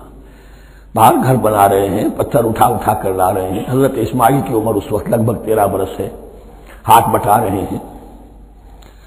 ربنا تقبل منا انک انت السمیع العلیم، اے رب ہماری اس کوشش کو شرف قبول عطا فرما، یقیناً تو سب کچھ سننے والا اور جاننے والا ہے۔ ربنا وجعلنا مسلمین لک، اور اے رب ہمیں اپنا فرما بردار بنائے رکھ۔ نوٹ کیجئے ابراہیم کہہ رہے ہیں، تو میں اور آپ اگر مطمئن ہو جائیں کہ میری موت لازماً حق پر ہوگی تو بہت بڑا دھوکہ ہے۔ ڈرتے رہنا چاہیے، اللہ کی پناہ طلب کرتے رہنا چاہیے۔ ربنا وجعلنا مسلمین لک، اے اللہ ہم دونوں کو اپنا فرما بردار بنائے رکھ، ومن ذریتنا امۃ مسلمۃ لک، اور ہم دونوں کی نسل میں سے اٹھائیو برپا کی جو ایک امت جو تیری فرما بردار امت ہو۔ وارنا مناسکنا، اور اے پروردگار تیرا گھر تو ہم نے یہ بنا دیا، اب اس کے جو رسومات ہیں وہ ہمیں سکھا، جو مناسک حج ہیں، ارنا مناسک، اب کیسے حج کریں، کیا آداب ہوں گے، طواف کیسے ہوگا، کیا کریں گے۔ وتب علینا، اور ہم پر اپنی شفقت کی نظر فرما، انک انت التواب الرحیم، یقیناً تو ہی ہے بہت ہی زیادہ توبہ کا قبول فرمانے والا اور شفقت کے ساتھ رجوع کرنے والا اور رحم فرمانے والا۔ ربنا وبعث فیہم رسولا منہم، اور اے ہمارے پروردگار ہماری اس نسل میں، اب چونکہ ہماری نسل مراد ہے بنی اسرائیل اسماعیل کی نسل میں سے تو نہیں ہے نا، یہاں دونوں کی نسل سے مراد ہے تو وہ بنی اسماعیل، ہماری اس نسل میں اٹھائی ہو ایک رسول انہی میں سے، باہر کا نہ ہو، کوئی مغایرت کا اجنبیت کا پردہ حائل نہ ہو، وہ کیا کرے، یتلو علیہم آیاتک، تیری آیات ان کو پڑھ کر سنائے، وَيُعَلِّمُهُمُ الْكِتَابَ وَالْحِکْمَةَ، اور صرف سنائے نہیں، تعلیم دے انہیں کتاب اور حکمت کی۔ صرف سنا دینا تو بہت آسان کام ہے، سکھانا، تعلیم دینا، دلوں میں بٹھانا، اور حکمت، وَيُزَكِّيهِمْ، اور ان کو پاک کرے، ان کا تزکیہ کرے، ان کے دلوں میں تیری محبت اور آخرت کی طلب کے سوا کوئی طلب باقی نہ رہنے دے۔ انک انت العزیز الحکیم، یقیناً پروردگار تو ہی ہے زبردست اور کمال حکمت والا۔ وَمَن يَرْغَبُ عَن مِّلَّةِ إِبْرَاهِيمَ إِلَّا مَن سَفِهَ نَفْسَهُ، اور ایسا شخص کون سا ہوگا جو ابراہیم کے طریقے سے منہ موڑے۔ یہ رغبت کا نظر بھی زبان میں دونوں طرف جاتا ہے، رغبہ الی، کسی شے کی طرف رغبت ہونا، محبت ہونا، میلان ہونا، اور رغبہ عن، کسی شے سے متنفر ہونا، کسی شے سے ابا کرنا، اس کو چھوڑ دینا۔ وَمَن يَرْغَبُ عَن مِّلَّةِ إِبْرَاهِيمَ إِلَّا مَن سَفِهَ نَفْسَهُ، سوائے اس کے جس نے اپنے آپ کو حماقت ہی میں مبتلا کرنے کا فیصلہ کر لیا ہو، اور کون ہوگا جو ابراہیم کے طریقے سے منہ موڑے۔ وَلَقَدِ اصْطَفَيْنَاهُ فِي الدُّنْيَا، اور ہم نے تو اسے دنیا میں بھی پسند کر لیا تھا، چن لیا تھا۔ وَإِنَّهُ فِي الْآخِرَةِ لَمِنَ الصَّالِحِينَ، اور یقیناً آخرت میں بھی وہ ہمارے صالح بندوں میں سے ہوں گے۔ اذ قال له ربه اسلم قال اسلمت لرب العالمین، جب جب کہا اس سے اس کے پروردگار نے کہ مانو میرا حکم، اس نے کہا پروردگار قبول ہے تیرا حکم، یہاں تک کہ ذبح کرو بیٹے کو، حاضر۔ یہ آخری امتحان تھا، آخری 100 برس کی عمر میں، 87 برس کی عمر میں دعائیں مانگ مانگ کر بیٹا لیا تھا اسماعیل۔ حضرت سارہ کے ہاں کوئی اولاد نہیں ہوئی تھی، اب وہ 13 برس کا تھا، بازو بن گیا تھا، اور اس وقت ذبح کرنے کا حکم آیا۔ جب بھی کہا ہم نے مانو ہمارا حکم، قال اسلمت لرب العالمین، اللہ تعالی ہمیں بھی توفیق دے کہ اس کی پیروی کریں۔ ووصى بها ابراہیم وبنیہ ویعقوب، اور اسی کی وصیت کی تھی ابراہیم نے بھی اپنے بیٹوں کو اور یعقوب نے بھی۔ یا بنی، وہ کیا کی نصیحت ہے میرے بیٹو، ان اللہ اصطفیٰ لکم الدین، دیکھو اللہ نے تمہارے لیے دین کو پسند فرما لیا ہے۔ کون سا دین؟ فلا تموتن الا وانتم مسلمون، اور دیکھنا موت نہ آنے پائے مگر فرما برداری کی حالت میں۔ یہی بات آئے گی سورہ آل عمران میں مسلمانوں سے خطاب کر کے، یا ایھا الذین آمنوا اتقوا اللہ حق تقاتہ ولا تموتن الا وانتم مسلمون، اور ان الدین عند اللہ الاسلام ومن یبتغی غیر الاسلام دینا فلن یقبل منہ۔ ام کنتم شہداء اذ حضر یعقوب الموت، کیا تم اس وقت موجود تھے جب یعقوب کی موت کا وقت آیا؟ جب آدم کی یعقوب پر موت، یہ لفظی ترجمہ ہوگا، اذ حضر یعقوب الموت اذ قال لبنیہ ما تعبدون من بعدی، حضرت یعقوب نے اپنے سارے بیٹوں کو جمع کیا، 12 کے 12، اور مصر میں پہنچ چکے تھے یہ حضرت یوسف علیہ السلام کے ذریعے سے، جو سورہ یوسف میں ساری کہانی آئے گی، وہاں انتقال ہوا۔ تو انہوں نے اپنے بیٹوں کو جمع کیا، اس قال لبنیہ ما تعبدون من بعدی، میرے بعد تم کس کی پوجا کرو گے، کس کی پرستش کرو گے؟ یہ بات نہیں تھی کہ انہیں معلوم نہیں تھا، لیکن یہ کہ ایک میثاق، قول و قرار اور پختہ کرنے کے لیے۔ قالوا نعبد الہک و الہ آبائک ابراہیم و اسماعیل و اسحاق، کہا کہ ہم پوجیں گے، بندگی کریں گے، پرستش کریں گے آپ کے معبود کی اور آپ کے آبا ابراہیم، اسماعیل اور اسحاق کے معبود کی، اور یہ کوئی مختلف معبود نہیں، الہ واحد، وہ تو ایک ہی الہ ہے۔ وَنَحْنُ لَهُ مُسْلِمُونَ، ہم اس کے لیے، اس کے سامنے سر جھکاتے ہیں، اسی کی فرما برداری کا اقرار کرتے ہیں۔ تِلْكَ أُمَّةٌ قَدْ خَلَتْ، یہ آیت 2 مرتبہ آئے گی اسی رکوع میں۔ یہ ایک گروہ تھا انسانوں کا جو گزر گیا، ابراہیم، اسماعیل، اسحاق، یعقوب، ان کی اولاد، قد خلت، وہ گزر گئے۔ لہا ما کسبت ولکم ما کسبتم، ان کے لیے تھا جو انہوں نے کمایا، اور تمہارے لیے ہوگا جو تم کماؤ گے۔ یعنی یہاں پدرم سلطان بود کا کوئی مقام نہیں ہے، ہر شخص کے لیے اپنا عمل، اپنا ایمان، اپنی کمائی۔ ولا تسألون عما كانوا يعملون، تم سے یہ نہیں پوچھا جائے گا کہ وہ کیا کرتے تھے، تم سے پوچھا جائے گا تم کیا کر کے لائے ہو۔ تو راچے ہے پدرم سلطان بود، تو راچے ہے، تم کیا ہو بھائی، تو اپنی بات کرو، باپ تمہارا سلطان تھا، ہوگا۔ وَقَالُوا كُونُوا هُودًا أَوْ نَصَارَىٰ تَهْتَدُوا، لیکن اس پس منظر میں اب ان کی خباثت کو نمایاں کیا جا رہا ہے کہ یہ تو تھی وصیت ابراہیم کی اور یعقوب کی، اور اس وقت کے یہود و نصارہ کا کیا رویہ ہے؟ قَالُوا كُونُوا هُودًا أَوْ نَصَارَىٰ تَهْتَدُوا، وہی متحدہ محاذ حضور کے خلاف۔ یا تو یہودی، انہوں نے کہا کہ یا یہودی ہو جاؤ یا نصرانی تو ہدایت پر ہو جاؤ گے۔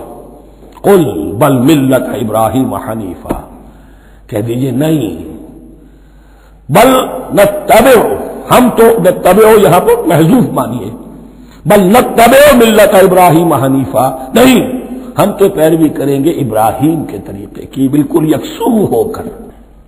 وما کان من المشرکین، اور وہ مشرکوں میں سے نہیں تھے۔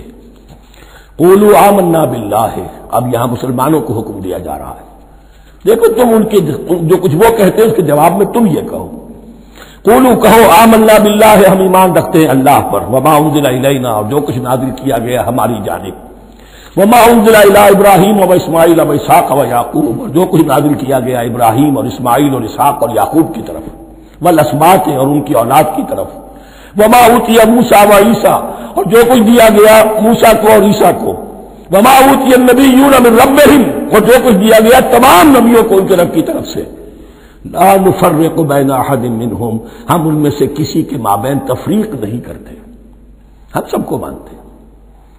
دیکھیے ایک ہے تفضیل، کسی کو ایک کو زیادہ افضل سمجھنا دوسرے سے، یہ اور بات ہے، وہ تو سورہ آل عمران میں آئے گا تلک الرسل فضلنا بعضهم علی بعض۔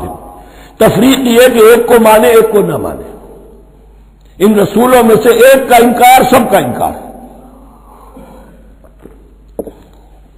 لا نفرق بین احد منہم ونحن له مسلمون، اور ہم نے تو اسی کی فرمانبرداری کا قلادہ اپنی گردن میں ڈال دیا ہے۔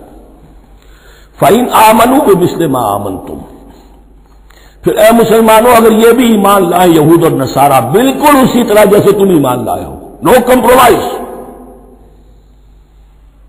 ٹھیک ٹھیک وہی دین اختیار کریں، وہی راستہ جو کہ محمد کے ذریعے سے تمہیں دیا گیا صلی اللہ علیہ وسلم۔ فَإِنْ آمَنُوا بِمِثْلِ مَا آمَنْتُمْ بِهِ فَقَدْ اهْتَدَوْا، تب وہ ہدایت پر ہوں گے۔ وَإِنْ تَوَلَّوْا، اور اگر وہ پیٹھ موڑ لے، فَإِنَّمَا هُمْ فِي شِقَاقٍ، تو اس کے معنی یہ ہے کہ وہ زدم زدہ میں اور دشمنی کے اندر وہ مبتلا ہو چکے ہیں۔ فَسَيَكْفِيكَهُمُ اللَّهُ، تو اے نبی آپ کے لیے ان کے مقابلے میں اللہ کافی رہے گا، آپ فکر نہ کریں، آپ کسی کمپرومائز کی دعوت کی طرف توجہ ہی نہ دیں، کچھ دو کا معاملہ سوچیں بھی نہ، ان کی مخالفتوں سے آپ مرعوب نہ ہوں، ان کی دھمکیوں کا کوئی اثر نہ دے۔ فَسَيَكْفِيكَهُمُ اللَّهُ، اللہ کافی رہے گا آپ کے لیے ان سب کے مقابلے میں۔ وَهُوَ السَّمِيعُ الْعَلِيمُ، اور یقیناً وہ سب کچھ سننے والا اور جاننے والا ہے۔ ایسا نہیں ہے کہ اسے معلوم نہ ہو کہ آپ اس وقت کن حالات میں ہیں، کیسی مشکلات میں ہیں، کس طرح کی نازک صورتحال دن بدن جو ہے شکل بدل رہی ہے، لیکن آپ قائم ہیں۔ یہ ہے جگہ جہاں پر خون پڑا ہوا ہے، اس نسخے میں جو حضرت عثمان تلاوت فرما رہے تھے، اور اس وقت باغیوں نے انہیں شہید کیا ہے۔ ان کی زوجہ محترمہ نائلہ، انہوں نے بچانا چاہا ہے تو ان کی انگلیاں کٹ گئیں، اور خون جو ہے وہ فَسَيَكْفِيكَهُمُ اللَّهُ، ان الفاظ پر وہ خون پڑا ہے، وہ دباب بھی موجود ہے۔ وَهُوَ السَّمِيعُ الْعَلِيمُ، اور وہ سب کچھ سننے والا اور جاننے والا ہے۔ صبغۃ اللہ، کیا معنی یہاں پر بھی ایک آپ کو محذوف ماننا ہوگا، اخترنا صبغۃ اللہ، ہم نے تو اختیار کر لیا ہے اللہ کے رنگ کو۔ وَمَنْ أَحْسَنُ مِنَ اللَّهِ صِبْغَةً وَنَحْنُ لَهُ عَابِدُونَ، اور اللہ سے بہتر رنگ کس کا ہوگا، اور ہم تو بس اسی کی بندگی، اسی کی پرستش کرنے والے ہیں۔ قُلْ أَتُحَاجُّونَنَا فِي اللَّهِ وَهُوَ رَبُّنَا وَرَبُّكُمْ، اے نبی ان سے کہیے کہ کیا تم ہم سے محاجہ کر رہے ہو، حجت بازی کر رہے ہو، جھگڑ رہے ہو، دلیل بازی کر رہے ہو اللہ کے بارے میں؟ وَهُوَ رَبُّنَا وَرَبُّكُمْ، وہ تو ہمارا رب بھی ہے تمہارا رب بھی ہے، رب تو ایک ہے، رب بھی ایک، اس کا دین بھی ایک، ہاں شریعتوں میں فرق ہوا ہے۔ قُلْ أَتُحَاجُّونَنَا فِي اللَّهِ وَهُوَ رَبُّنَا وَرَبُّكُمْ وَلَنَا أَعْمَالُنَا وَلَكُمْ أَعْمَالُكُمْ، رب تو ہمارا بھی وہ تمہارا بھی وہ، البتہ ہمارے لیے ہوں گے ہمارے عمل، تمہارے لیے ہوں گے تمہارے عمل۔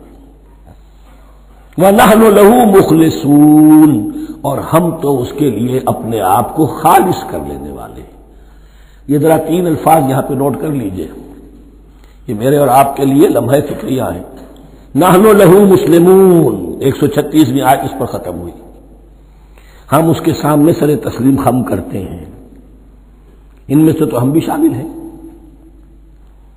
نحن لہو عابدون، آیت نمبر 138، ہم اس کی بندگی کرنے والے ہیں، اسی کی بندگی کرنے والے ہیں۔ تو صرف اسلام نہیں، عبادت اور ٹوٹل عبادت، ٹوٹل بندگی، پوری زندگی میں اس کے ہر حکم کی پیروی اور اطاعت۔ اس سے آگے بات آئی وَنَحْنُ لَهُ مُخْلِصُونَ، یہ عبادت اخلاص کے ساتھ نہیں ہے تو منافقت ہے۔ اس عبادت سے کوئی دنیا کی منفعت پیش نظر نہ ہو، سوداگری نہیں، یہ عبادت خدا کی ہے۔ دنیا بنانا، دنیا کمانا، دین کو ذریعہ بنانا، اس سے بڑی اور اس سے گری ہوئی کوئی حرکت نہیں۔ اخلاص، حضور نے فرمایا من صلی یرائی فقط اشرکا ومن صام یرائی فقط اشرکا ومن تصدق یرائی فقط اشرکا۔ جس نے نماز پڑھی دکھاوے کے لیے اس نے شرک کیا، جس نے روزہ رکھا دکھاوے کے لیے اس نے شرک کیا، اور جس نے صدقہ خیرات دیا دکھاوے کے لیے اس نے شرک کیا۔ فنحن له مخلصون، نحن له مسلمون، نحن له عابدون، نحن له مخلصون۔ اللهم ربنا اجعلنا منهم، اللهم ربنا اجعلنا منهم۔ ام تقولون ان ابراہیم واسماعیل واسحاق ویعقوب والاسباط كانوا هودا او نصارى، کیا تمہارا کہنا یہ ہے کہ ابراہیم اور اسماعیل اور اسحاق اور یعقوب اور ان کی اولاد یہودی تھے یا نصرانی تھے؟ تم جو کہتے ہو کہ یا یہودی ہو جاؤ یا نصرانی تب ہدایت پاؤ گے، تو ابراہیم یہودی تھے یا نصرانی تھے؟ اور اسحاق اور یعقوب اور یوسف اور موسیٰ اور عیسیٰ یہ کون تھے؟ یہی بات آج مسلمانوں کو سوچنی چاہیے۔ محمد الرسول اللہ اور ان کے اصحاب دیوبندی تھے یا بریلوی تھے یا اہل حدیث تھے یا شیعہ تھے یا سنی تھے؟ ان تقسیموں سے اوپر ہونے کی ضرورت ہے۔ اللہ کے ساتھ اخلاص کا تقاضا یہ ہے، ٹھیک ہے ایک فقہی مسلک کے اعتبار سے ایک شخص کسی مسلک کی پیروی کر رہا ہے، لیکن اپنے آپ کو اس سے آئیڈینٹیفائی کرانا اور اس مسلک کو مقدم رکھنا دین پر، اور اس مسلک ہی کے لیے محنت اور مشقت اور بھاگ دوڑ تبلیغ ہو رہی ہے اسی کی، یہ چیز بالکل اس اصل حقیقت کے خلاف ہے کہ جو اللہ کے دین نے ہمیں سکھائی ہے۔ ام تقولون ان ابراہیم واسماعیل واسحاق ویعقوب والاسباط كانوا هودا او نصارى قل انتم اعلم ام اللہ، کہیے ان سے کہ تم زیادہ جانتے ہو یا اللہ زیادہ جانتا ہے۔ ومن اظلم ممن كتم شهادة عنده من اللہ، کان کھول کر سن لو، اس سے بڑھ کر ظالم کون ہوگا جس نے اللہ کی ایک گواہی جو اس کے پاس تھی اسے چھپا لیا۔ تمہارے پاس گواہیاں ہیں، علماء یہود جانتے تھے یہ اللہ کے رسول ہیں جن کے ہم منتظر تھے، اس گواہی کو چھپائے بیٹھے۔ ومن اظلم ممن كتم شهادة عنده من اللہ وما اللہ بغافل عما تعملون، اور اللہ ہرگز غافل نہیں ہے کہ اس سے جو تم کر رہے ہو۔ تلک امۃ قد خلت، یہ گروہ مقدس جماعت تھی یہ جس کے یہ گلے سرسبد تھے، یہ گزر گئے۔ لہا ما کسبت ولکم ما کسبتم، جو کمائی انہوں نے کی، جو عمل انہوں نے کمائے وہ ان کے لیے، تمہارے لیے نہیں۔ تمہارے لیے وہ ہوگا جو تم کماؤ گے۔ ولا تسألون عما كانوا يعملون، اور تم سے ان کے عمل کے بارے میں نہیں پوچھا جائے گا کہ انہوں نے کیا کیا، تم سے سوال یہ ہوگا کہ تم نے کیا کیا۔ بارک اللہ لی ولکم فی القرآن العظیم ونفعنی وإیاکم بالآیات والذکر الحکیم۔ نحمده ونصلی علی رسوله الکریم، اما بعد فاعوذ باللہ من الشیطان الرجیم، بسم اللہ الرحمن الرحیم۔ سیقول السفہاء من الناس ما واللہم عن قبلتہم التی کانوا علیہا قل للہ المشرق والمغرب یہدی من یشاء الی صراط مستقیم، صدق اللہ العظیم۔ اب یہ تحویل قبلہ کا مضمون براہ راست آ رہا ہے۔ اس کے لیے تمہیدی 2 رکوع ہم پڑھ چکے ہیں۔ حضرت ابراہیم کا تذکرہ جو معمار ہیں بیت اللہ کے، ابو الانبیاء ہیں، امام الناس ہیں، انہی کی ایک نسل بنی اسرائیل ہے، انہی کی ایک نسل بنی اسماعیل ہے۔ ان کا دین کیا تھا، اس کی بنیاد کیا تھی، انہوں نے اور خود ان کے پوتے حضرت یعقوب نے اپنی اولاد کو کس بات کی وصیت کی تھی، اب وہ اولاد مختلف پگڈنڈیوں پر چل کر کہاں کہاں پہنچ چکی ہے، یہ سارا پس منظر ہے اصل میں اس تحویل قبلہ کے لیے۔ اور تحویل قبلہ پر پورے 2 رکوع آ رہے ہیں۔ اس سے بسا اوقات یہ خیال پیدا ہوتا ہے، میرے ذہن میں بھی کبھی ہوتا تھا کہ یہ ایسی بڑی بات کیا تھی جس کے لیے قرآن مجید نے اتنے شد و مد کے ساتھ اور اس قدر تفصیل کے ساتھ بلکہ تکرار کے ساتھ بات کی۔ تو اصل میں اس کو یوں سمجھیے کہ ایک خاص مذہبی ذہنیت ہوتی ہے، اور وہ مذہبی ذہنیت یہ ہوتی ہے کہ اعمال کے ظاہر پر ان کی توجہ زیادہ مرکوز ہو جاتی ہے. اعمال کی جو روح ہے زیادہ اس کی طرف توجہ نہیں ہوتی. عوام الناس کا معاملہ یہی ہو جاتا ہے. ظواہر پر، رسومات پر، جو ظاہری شکلیں ہیں ان کی اہمیت، جو اصل دین ہے، روح دین ہے، جو مقاصد دین ہیں، ان کی طرف توجہ نہیں ہوتی. نتیجہ یہ ہوتا ہے کہ ظاہر میں ذرا سا فرق انہیں بہت محسوس ہوتا ہے. ذرا سا فرق ہو گیا، کسی نے رفع دین کر لیا، قیامت آ گئی، معلوم ہوا یہ کوئی اور ہی آ گیا ہماری مسجد میں، یہ کون ہے. کسی نے آمین ذرا اونچا کہہ دیا، پھر قیامت آ گئی. یہ ساری چیزیں جو یہ خاص ایک ذہنیت ہوتی ہے. اس ذہنیت کے پس منظر میں یہ مسئلہ چھوٹا نہیں تھا. ایک تو یہ کہ جو قبائلی اور قومی پس منظر تھا اس کے حوالے سے سمجھیے، مکے میں جو لوگ ایمان لائے، ظاہر بات ہے ان سب کو عقیدت تھی خانہ کعبہ کے ساتھ، خود حضور کو تھی. آپ روتے ہوئے نکلے ہیں اور آپ نے یہ فرمایا تھا کہ اے کعبہ مجھے تجھ سے بڑی محبت ہے، لیکن تیرے یہاں کے رہنے والے مجھے یہاں رہنے نہیں دیتے. پھر یہ کہ وہ جو عقیدت اور محبت تھی وہ تمام مسلمانوں کے دلوں میں بھی تھی. مدینے میں آ کر آپ نے رخ بدل دیا. جب تک مکے میں تھے معلوم ہوتا ہے کہ حضور جب کھڑے ہوتے تھے نماز کے لیے ہے کافی، تو آپ اس طرح کھڑے ہوتے تھے کہ بیک وقت استقبال قبلتین ہو جاتا تھا. یعنی جو جنوبی دیوار ہے، ایک طرف وہ کونا ہے جس میں حجر اسود ہے، اور دوسری طرف وہ یمانی ہے، رکن یمانی جو یمن کی طرف ہے، جو جنوب مغرب کی طرف ہے، جنوب کی طرف ہے. ادھر کوئی شخص کھڑا ہوگا اور وہیں پر انہی کے درمیان جو ہے جب طواف کیا جاتا ہے تو دعا مانگی جاتی ہے، ربنا آتنا فی الدنیا حسنۃ وفی الآخرۃ حسنۃ وقنا عذاب النار. باقی پورے طواف میں آپ جو چاہیں دعا مانگے، لیکن یہاں یہ دعا ہے خاص. اب اگر کوئی شخص ادھر کھڑا ہو کر نماز پڑھ رہا ہے تو کعبہ تو سامنے ہے ہی، ٹھیک سیٹ میں یروشلم بھی ہے، تو استقبال القبلتین ایک ہی وقت میں دو قبلوں کی طرف رخ ہو گیا. مدینہ میں آ کر معاملہ بدل گیا. مدینہ درمیان میں ہے، مکہ مکرمہ اس کے جنوب میں ہے اور یروشلم اس کے شمال میں ہے. اب جنوب کی طرف رخ کریں گے تو پیٹھ ہوگی یروشلم کی طرف، یروشلم کی طرف رخ کریں گے تو پیٹھ ہوگی کعبے کی طرف.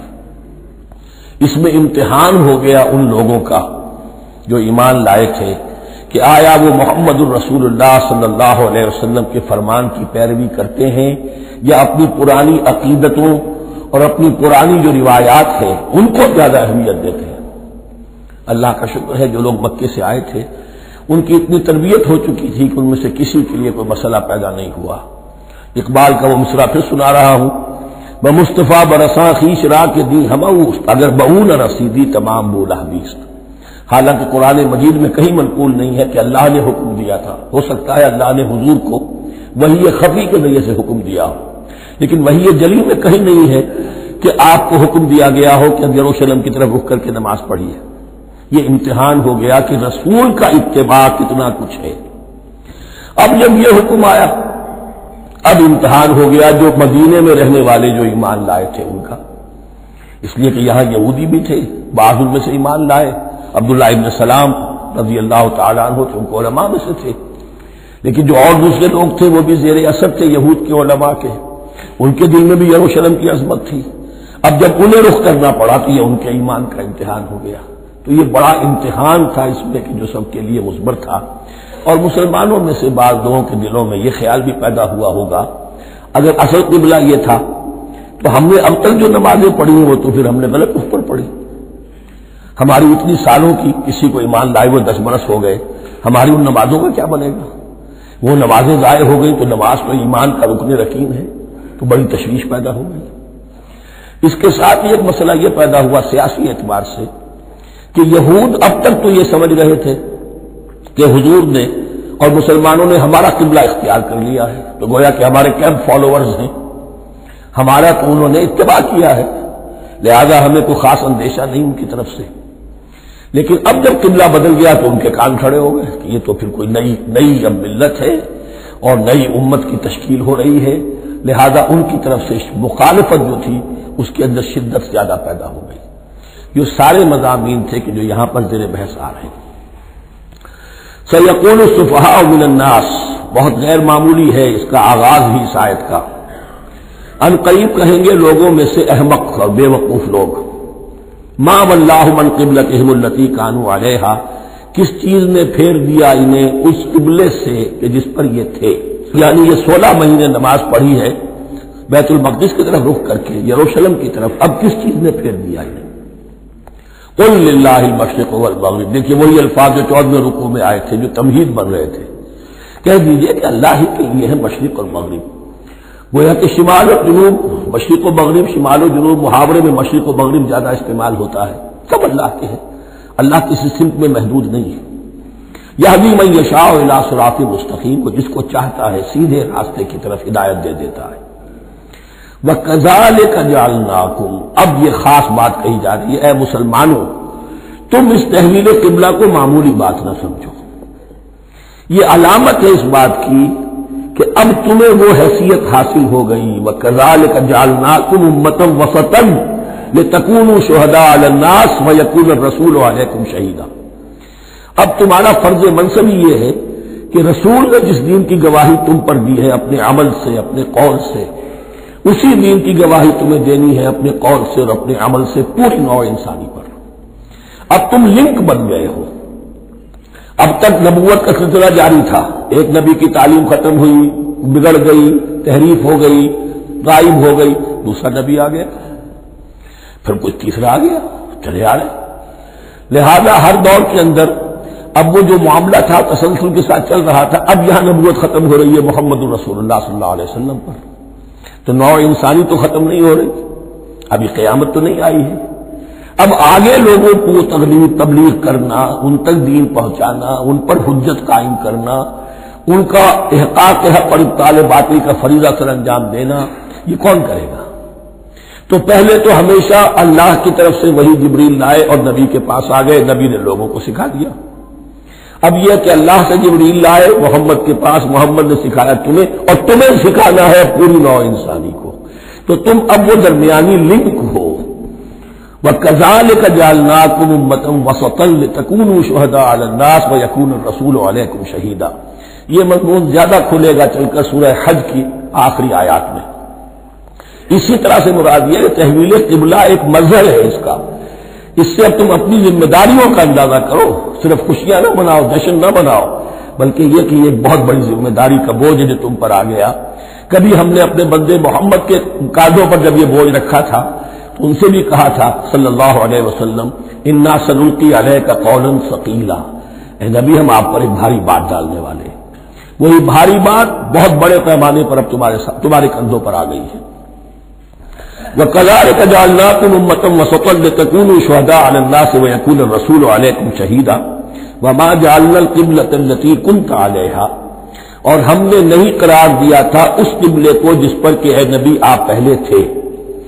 یعنی یہ دو طرح کی بات ہو سکتی ہے، وہی یہ خفی سے اللہ نے فرمایا ہو کہ اے محمد اب کچھ عرصے کے لیے یروشلم کی طرف رخ کر کے نماز پڑھو، وہی جمی میں نہیں ہے.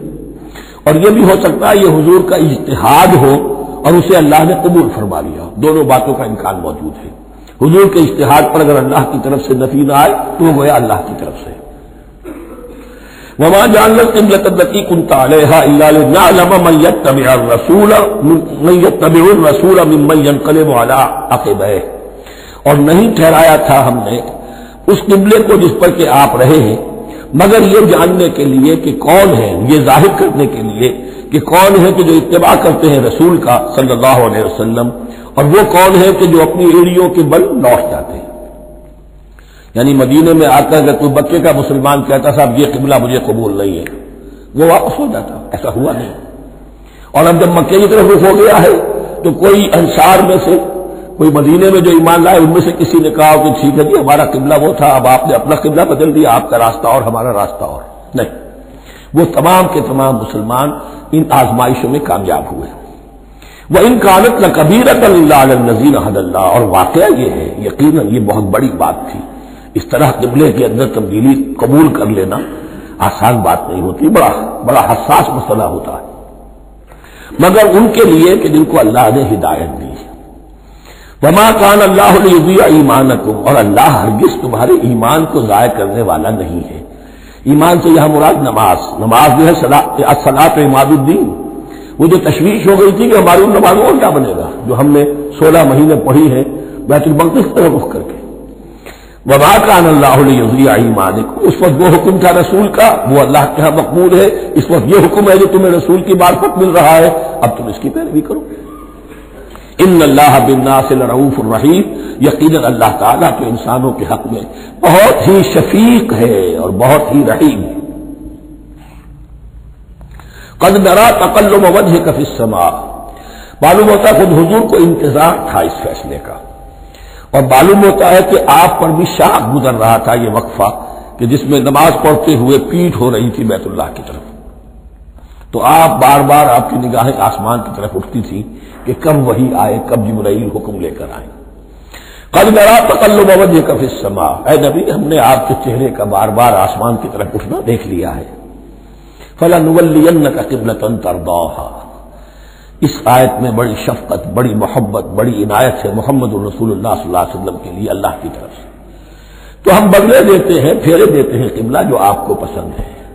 ظاہر بات ہے کہ حضور کو جو محبت تھی اور جو بھی آپ کو ایک رشتہ قلبی تھا بیت اللہ کے ساتھ، فَلَنُوَلِّيَنَّكَ قِبْلَةً تَرْضَاهَا، ہم بدلے دیتے ہیں، بدل دیں گے قبلہ اسی طرف جو آپ کو پسند ہے. فَوَلِّ وَجْهَكَ شَطْرَ الْمَسْجِدِ الْحَرَامِ، تو بس اب پھیر دیجیے اپنے رخ کو مسجد حرام کے رخ پر. وَحَيْثُ مَا كُنتُمْ، اور مسلمانوں جہاں کہیں بھی تم ہو، مدینے میں ہو یا کہیں اور ہو، مغرب میں ہو، شمال میں ہو، جنوب میں ہو، کہیں ہو، فَوَلُّوا وُجُوهَكُمْ شَطْرَهُ، تو اپنا چہرہ نماز میں اسی کے رخ پر پھیرو. وَإِنَّ الَّذِينَ أُوتُوا الْكِتَابَ لَيَعْلَمُونَ أَنَّهُ الْحَقُّ مِنْ رَبِّهِمْ، اور جن لوگوں کو کتاب دی گئی تھی وہ جانتے ہیں کہ یہ حق ہے ان کے پروردگار کی طرف سے.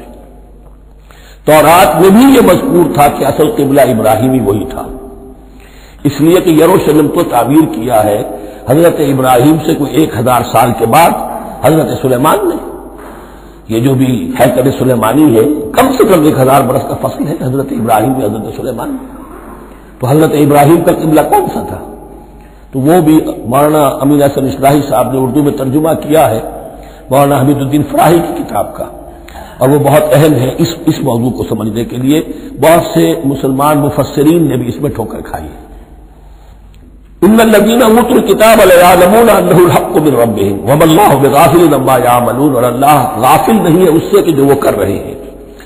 ولئن اتیت الذین اوتوا الکتاب بکل آیۃ ما تبعوا قبلتک، اے نبی آپ ان اہل کتاب کو اگر تمام دلائل بھی دے دیں گے، تمام نشانیاں بھی دکھا دیں گے، تب بھی یہ آپ کے قبلے کی پیروی نہیں کریں گے. وما انت بتابع قبلتہم، اور نہ ہی اب آپ پیروی کرنے والے ہیں ان کے قبلے کی. یہ تو لکم دینکم ولی دین والا معاملہ ہو گیا. وما بعضهم بتابع قبلۃ بعض، حد یہ ہے کہ یہ خود جو ہے آپس میں ایک دوسرے کے قبلے کی پیروی نہیں کرتے. یعنی نصارہ اور یہود اگرچہ یروشلم سب کا قبلہ ہے، لیکن عین یروشلم میں جا کر جو یہودی ہے وہ مغربی گوشے کو اختیار کرتے تھے، مغرب کی طرف رخ کرتے تھے ہیکل سلیمانی میں، اور جو نصارہ ہے وہ مشرق کی طرف. اس لیے کہ حضرت مریم سلام علیہا نے جو اعتکاف کیا تھا مکانن شرقیہ، وہ جو مکان تھا ان کا جہاں اعتکاف تھا، جہاں فرشتہ ان کے پاس آیا ہے، وہ ہیکل کے کسی شرقی گوشے میں تھا. تو انہوں نے عیسائیوں نے اسی کو اپنا شرقی گوشے کو قبلہ بنا لیا. وما ولئن اتبعت اهواءهم، اور اے نبی اگر بالفرض آپ نے ان کی خواہشات کی پیروی کی، من بعد ما جاءك من العلم، اس کے بعد کہ آپ کے پاس العلم صحیح علم آ چکا ہے، انك اذا لمن الظالمین، تو آپ بھی پھر ظلم کرنے والوں میں سے ہو جائیں گے معاذ اللہ. الذين آتيناهم الكتاب يعرفونه كما يعرفون ابناءهم، جن لوگوں کو ہم نے کتاب دی یعنی تورات اور انجیل کے جو صحیح ماننے والے ہیں، یہ نقطہ یہاں نوٹ کر لیجئے، تورات اور انجیل کے ماننے والوں میں سے غلط کاروں کے لیے مجہول کا صیغہ آتا ہے. اوتوا الکتاب، جنہیں کتاب دی گئی تھی، اور جو ان میں سے ٹھیک تھے صحیح رخ پر تھے ان کے لیے معروف کا صیغہ ہوتا ہے جنہیں کتاب ہم نے دی تھی. یہ انداز جو ہے معروف اور مجہول کا، یہ آپ دیکھیں گے کہ فرق ہوگا. جہاں ان کی کسی غلط بات کا تذکرہ ہوگا الذین اوتوا الکتاب، اور جہاں اچھی بات کا تو وہاں یہ کہ جو آتیناہم الکتاب. الذین آتیناہم الکتاب یعرفونہ کما یعرفون ابناءہم، وہ ایسے ہی پہچانتے ہیں اس کو. ہو کی ضمیر قبلے کی طرف بھی ہے اور ہو کی ضمیر محمد الرسول اللہ کی طرف بھی ہے، ہو کی ضمیر قرآن کی طرف بھی ہے۔ ایسے پہچانتے جیسے اپنے بیٹوں کو۔ وَإِنَّ فَرِيقًا مِّنْهُمْ، اور یقیناً ان میں سے گروہ وہ ہے لَيَكْتُمُونَ الْحَقَّ وَهُمْ يَعْلَمُونَ، جو جانتے بوجھتے حق کو چھپاتے ہیں۔ الحق من ربک، یہ حق ہے آپ کے رب کی طرف سے۔ فَلَا تَكُونَنَّ مِنَ الْمُمْتَرِينَ، تو آپ ہرگز نہ بنے شک کرنے والوں میں۔ یہ حضور سے خطاب ہو رہا ہے، اور حضور کی وساطت سے اصل میں ہر مسلمان سے خطاب ہو رہا ہے۔ یہ بات ان سے کہی جا رہی ہے کہ اس میں کوئی شک اپنے پاس مت آنے دو، یہ تو حق ہے تمہارے پروردگار کی طرف سے۔ وَلِكُلٍّ وِجْهَةٌ هُوَ مُوَلِّيهَا، ہر ایک کے لیے ہم نے ایک رخ معین کر دیا جس کی طرف کہ وہ رخ کرتا ہے۔ فَاسْتَبِقُوا الْخَيْرَاتِ، تو مسلمانوں تمہارے لیے ایک رخ تو ہم نے معین کر دیا بیت اللہ کا۔ ایک باطنی رخ کیا ہے؟ نیکیوں میں ایک دوسرے سے آگے بڑھنے کی کوشش کرو۔ ایک ہے ظاہر، نماز کا ظاہر ہے، آپ نے قبلے کی طرف رخ کر لیا ہے، آپ نے وضو کیا ہے۔ ایک نماز کا باطن ہے، خشوع ہے، خضوع ہے، حضور قلب حاصل ہے، رقت ہے، معلوم ہے کس کے سامنے حاضری ہے۔ اسی طریقے سے قبلہ ایک تو یہ ہے جو کہ کعبہ ہے، بیت اللہ ہے، ایک یہ فاستبقوا الخیرات، تم ہر نیکی کے اندر ایک دوسرے سے آگے بڑھنے کی کوشش کرو۔ اینما تکونوا یأتی بکم اللہ جمیعا، جہاں کہیں بھی ہوگے اللہ تم سب کو لے آئے گا، جمع کر دے گا۔ ان اللہ علی کل شیء قدیر، یقینا اللہ تعالی ہر چیز پر قادر ہے۔ ومن حیث خرجت فول وجهک شطر المسجد الحرام، اور جدھر سے بھی آپ کا نکلنا ہو، کہیں سفر کریں، کہیں بھی جائیں، تو آپ اپنا رخ پھیر دیجئے مسجد حرام کی طرف۔ وانہ للحق من ربک، اور یہ یقیناً حق ہے آپ کے رب کی طرف سے۔ وما اللہ بغافل عما تعملون، اور اللہ غافل نہیں اس سے بھی جو تم کر رہے ہو۔ یہاں بظاہر جو ہے کلام حضور سے ہے، اصل میں مسلمانوں سے خطاب ہے بواسطہ محمد صلی اللہ علیہ وسلم۔ وَمِنْ حَيْثُ خَرَجْتَ فَوَلِّ وَجْهَكَ شَطْرَ الْمَسْجِدِ الْحَرَامِ وَحَيْثُ مَا كُنْتُمْ فَوَلُّوا وُجُوهَكُمْ شَطْرَهُ، اور دیکھو جہاں بھی تم نکلو اپنا رخ کرو مسجد حرام کی طرف۔ امریکہ میں جاؤ تب بھی رخ ہوگا مسجد حرام کی طرف، روس میں جاؤ رخ تمہارا ہوگا مسجد حرام کی طرف۔ وَحَيْثُ مَا كُنْتُمْ، اور اے مسلمانوں جہاں کہیں بھی تم ہو، فَوَلُّوا وُجُوهَكُمْ شَطْرَهُ، تو اپنے چہروں کو پھیر دو اسی کے رخ پر۔ لِأَلَّا يَكُونَ لِلنَّاسِ عَلَيْكُمْ حُجَّةٌ، تاکہ نہ رہے لوگوں کے پاس تمہارے خلاف کوئی دلیل۔ اب اس بات کو سمجھ لیجئے کہ چونکہ تورات میں لکھا ہوا تھا کہ نبی آخر الزمان کا قبلہ کعبہ ہوگا، اگر حضور یہ قبلہ اختیار نہ کرتے تو علماء یہود حجت قائم کرتے مسلمانوں پر کہ دیکھو تورات میں تو یہ لکھا ہے اور انہوں نے وہ اختیار نہیں کیا۔ تو یہ گویا کہ ان کے اوپر اتمام حجت بھی ہو رہا ہے اور قطع عذر بھی ہو رہا ہے، ان کی حجت کی جڑ بھی کٹ رہی ہے۔ الا الذین ظلموا منہم، سوائے ان میں سے ان کے جو ظالم ہیں، اعتراض کرنے کے لیے لاکھ انہوں نے پھر بھی ہیلے بہانے بنائی لینے ہیں۔ فلا تخشوہم، تو مسلمانوں ان سے نہ ڈرو، واخشونی، مجھ سے ڈرو۔ ولیتم نعمتی علیکم، اور یہ جو تحویل قبلہ ہوئی ہے اور محمد الرسول اللہ صلی اللہ علیہ وسلم کی بعثت کی بنیاد پر ایک نئی امت کو شکل دی جا رہی ہے اور اسے اب امامت الناس سے سرفراز کیا جا رہا ہے، وراثت ابراہیمی اب اسے منتقل ہو گئی ہے۔ یہ اس لیے ہے وَلِأُتِمَّ نِعْمَتِي عَلَيْكُمْ، اپنی نعمت میں تم پر اس کا اتمام فرما دوں، مکمل کر دوں، وَلَعَلَّكُمْ تَهْتَدُونَ، اور تاکہ تم ہدایت یافتہ بن جاؤ۔ كَمَا أَرْسَلْنَا فِيكُمْ رَسُولًا، جیسے کہ ہم نے بھیج دیا ہے تم میں ایک رسول۔ اب یہ دعا ابراہیم و اسماعیل یاد کر لیجئے، ربنا وبعث فیہم رسولا منہم یتلو علیہم آیاتک ویعلمہم الکتاب والحکمۃ ویزکیہم۔ اب گویا کہ وہاں تو دعا تھی اور یہ 3000 سال کے بعد اس دعا کا ظہور ہو رہا ہے بعثت محمدی کی شکل میں۔ کما ارسلنا فیکم رسولا منکم، جیسے کہ ہم نے بھیج دیا ہے تم میں رسول اپنا تم ہی میں سے، یتلو علیکم آیاتنا، وہ تلاوت کرتا ہے تم پر ہماری آیات، ویزکیکم، تمہیں پاک کرتا ہے، تزکیہ کرتا ہے تمہارا، وَيُعَلِّمُكُمُ الْكِتَابَ وَالْحِکْمَةَ، اور تمہیں تعلیم دیتا ہے کتاب و حکمت کی، وَيُعَلِّمُكُم مَّا لَمْ تَكُونُوا تَعْلَمُونَ، اور تمہیں تعلیم دے رہا ہے ان چیزوں کی جو تمہیں معلوم نہیں تھی۔ یہاں ایک نقطہ بڑا اہم ہے، حضرت ابراہیم اور اسماعیل کی دعا میں جو ترتیب تھی یہاں اللہ نے اس کو بدل دیا ہے۔ وہاں کیا تھا؟ تلاوت آیات، تعلیم کتاب و حکمت، پھر تزکیہ۔ یہاں کیا ہے؟ تلاوت آیات، پھر تزکیہ، پھر تعلیم کتاب و حکمت۔ اب ظاہر بات ہے کہ حضرت ابراہیم حضرت اسماعیل نے جو بات کہی وہ بھی غلط تو نہیں ہو سکتی، لیکن ہم یہ کہہ سکتے ہیں کہ اس کی امپرووڈ فارم یہ ہے جو اللہ تعالیٰ کی طرف سے دی گئی۔ اس لیے کہ تزکیہ مقدم ہے. اگر نیت صحیح نہیں ہے تو تعلیم کتاب و حکمت مفید نہیں ہوگی بلکہ گمراہی میں اضافہ ہوگا. نیت کج ہے تو گمراہی بڑھتی چلی جائے گی. اور تزکیہ کا حاصل کیا ہے؟ نیت درست ہو جائے. اخلاص، نحن لہ مخلصون. اگر یہ نہیں ہے تو جتنا پڑھو گے، جتنے بڑے عالم ہوگے، شیطان بھی بن سکتے ہو. بڑے بڑے فتنے عالموں نے اٹھائے ہیں. یہ جو دین اکبری تھا یا دین الہی تھا، اکبر کے تو باپ دادا کو کبھی خیال نہیں آ سکتا تھا اس کا. یہ پٹی پڑھانے والے کون تھے؟ ابو الفضل اور فیضی جیسے علماء، بہت بڑے علماء. اسی طرح غلام احمد قادیانی، اس کو اصل میں جو بھی پٹیاں پڑھائی ہیں وہ تو پڑھائی حکیم نور الدین نے، جو بہت بڑا عالم تھا، اہل حدیث عالم تھا. تو در حقیقت بہت بڑا عالم ہوگا، اگر اس کی کج ہو گئی نیت تو اس ہی بڑا فتنہ اٹھا دے گا. اس پہلو سے تزکیہ مقدم ہے. اور اس کا ثبوت یہ ہے، یہی مضمون سورہ آل عمران میں آیا، یہی مضمون پھر سورہ جمعہ میں آئے گا.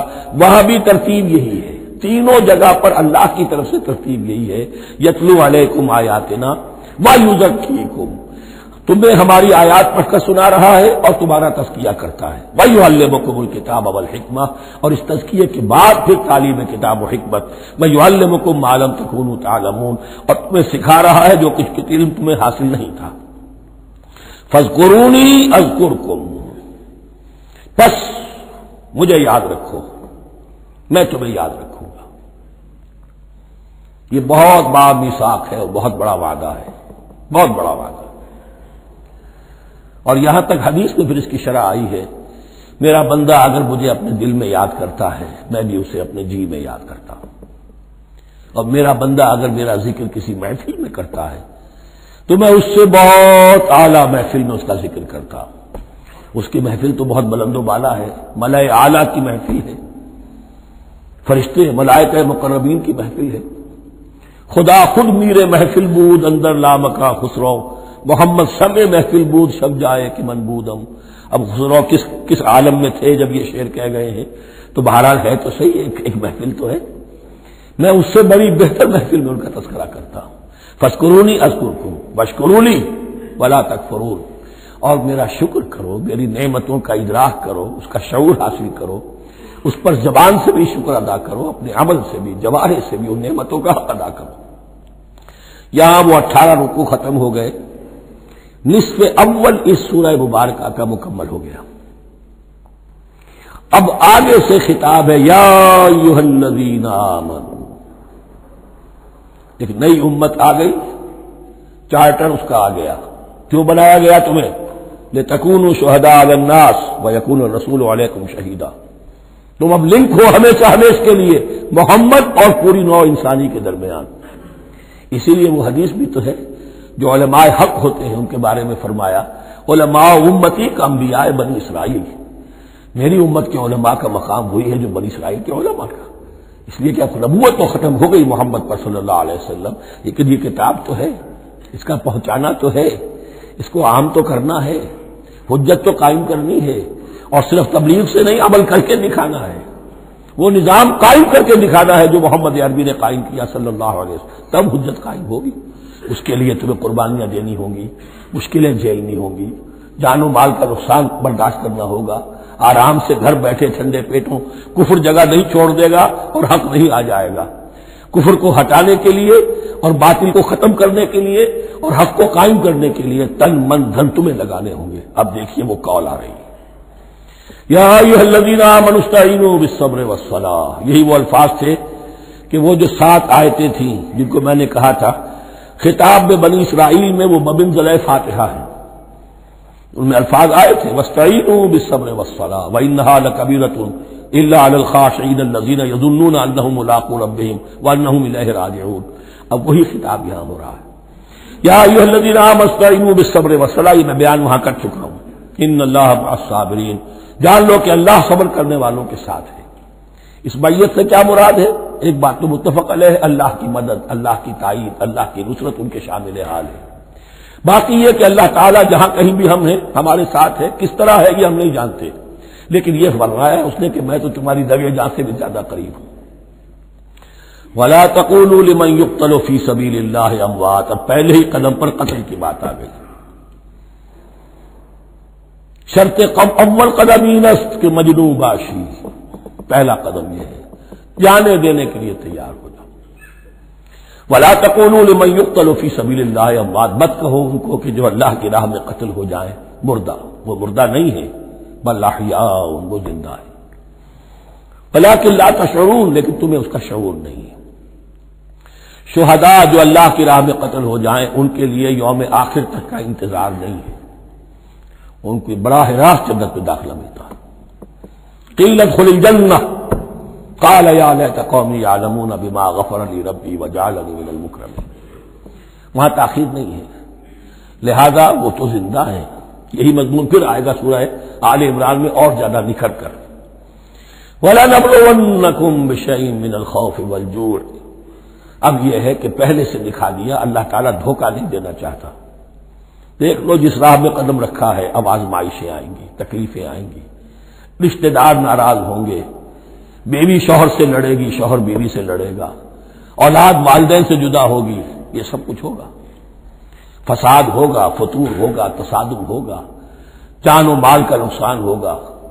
وَلَنَبْلُوَنَّكُمْ، ہم لازماً آزمائیں گے تمہیں، بِشَيْءٍ مِّنَ الْخَوْفِ، خوف کی کیفیت سے، والجوع، بھوک، فاقے، کیسے کیسے فاقے آئے ہیں، کیا ہوا ہے غزوہ احزاب میں، کیا ہوا ہے جو اس سے بعد جو جیش العسرہ ہے، تبوک کی جنگ ہے، وَنَقْصٍ مِّنَ الْأَمْوَالِ وَالْأَنفُسِ وَالثَّمَرَاتِ، اور نقصانات ہوں گے مالی بھی جانی بھی، اور ثمرات۔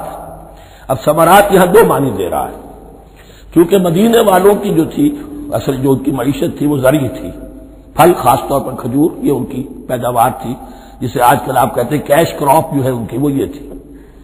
اب ایسا بھی ہوگا کہ فصل تیار کھڑی ہے، اگر اسے اتارا نہ کھجور سے تو ضائع ہو جائے گی، اور ادھر سے تبوک کا حکم آ گیا نکلو اللہ کی راہ، یہ ساری فصل ضائع ہو جائے گی۔ امتحان ہو گیا کہ نہیں؟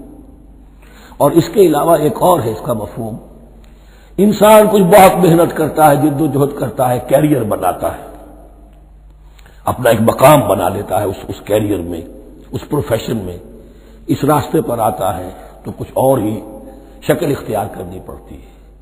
وہ تجارت کے زمانے میں جو محنت کی تھی، وہ کیریئر کو جمانے میں جو محنت کی تھی، وہ سارا کا سارا معاملہ جو ہے وہ کھو کر پھر اس وادی میں آنا پڑتا ہے۔ وَلَنَبْلُوَنَّكُمْ، یہ بھی ثمرات ہیں نا، محنت کے ثمرات۔ وَلَنَبْلُوَنَّكُمْ بِشَيْءٍ مِّنَ الْخَوْفِ وَالْجُوعِ وَنَقْصٍ مِّنَ الْأَمْوَالِ وَالْأَنفُسِ وَالثَّمَرَاتِ وَبَشِّرِ الصَّابِرِينَ، اور اے نبی بشارت دیجئے صابروں کو، صبر کرنے والوں کو۔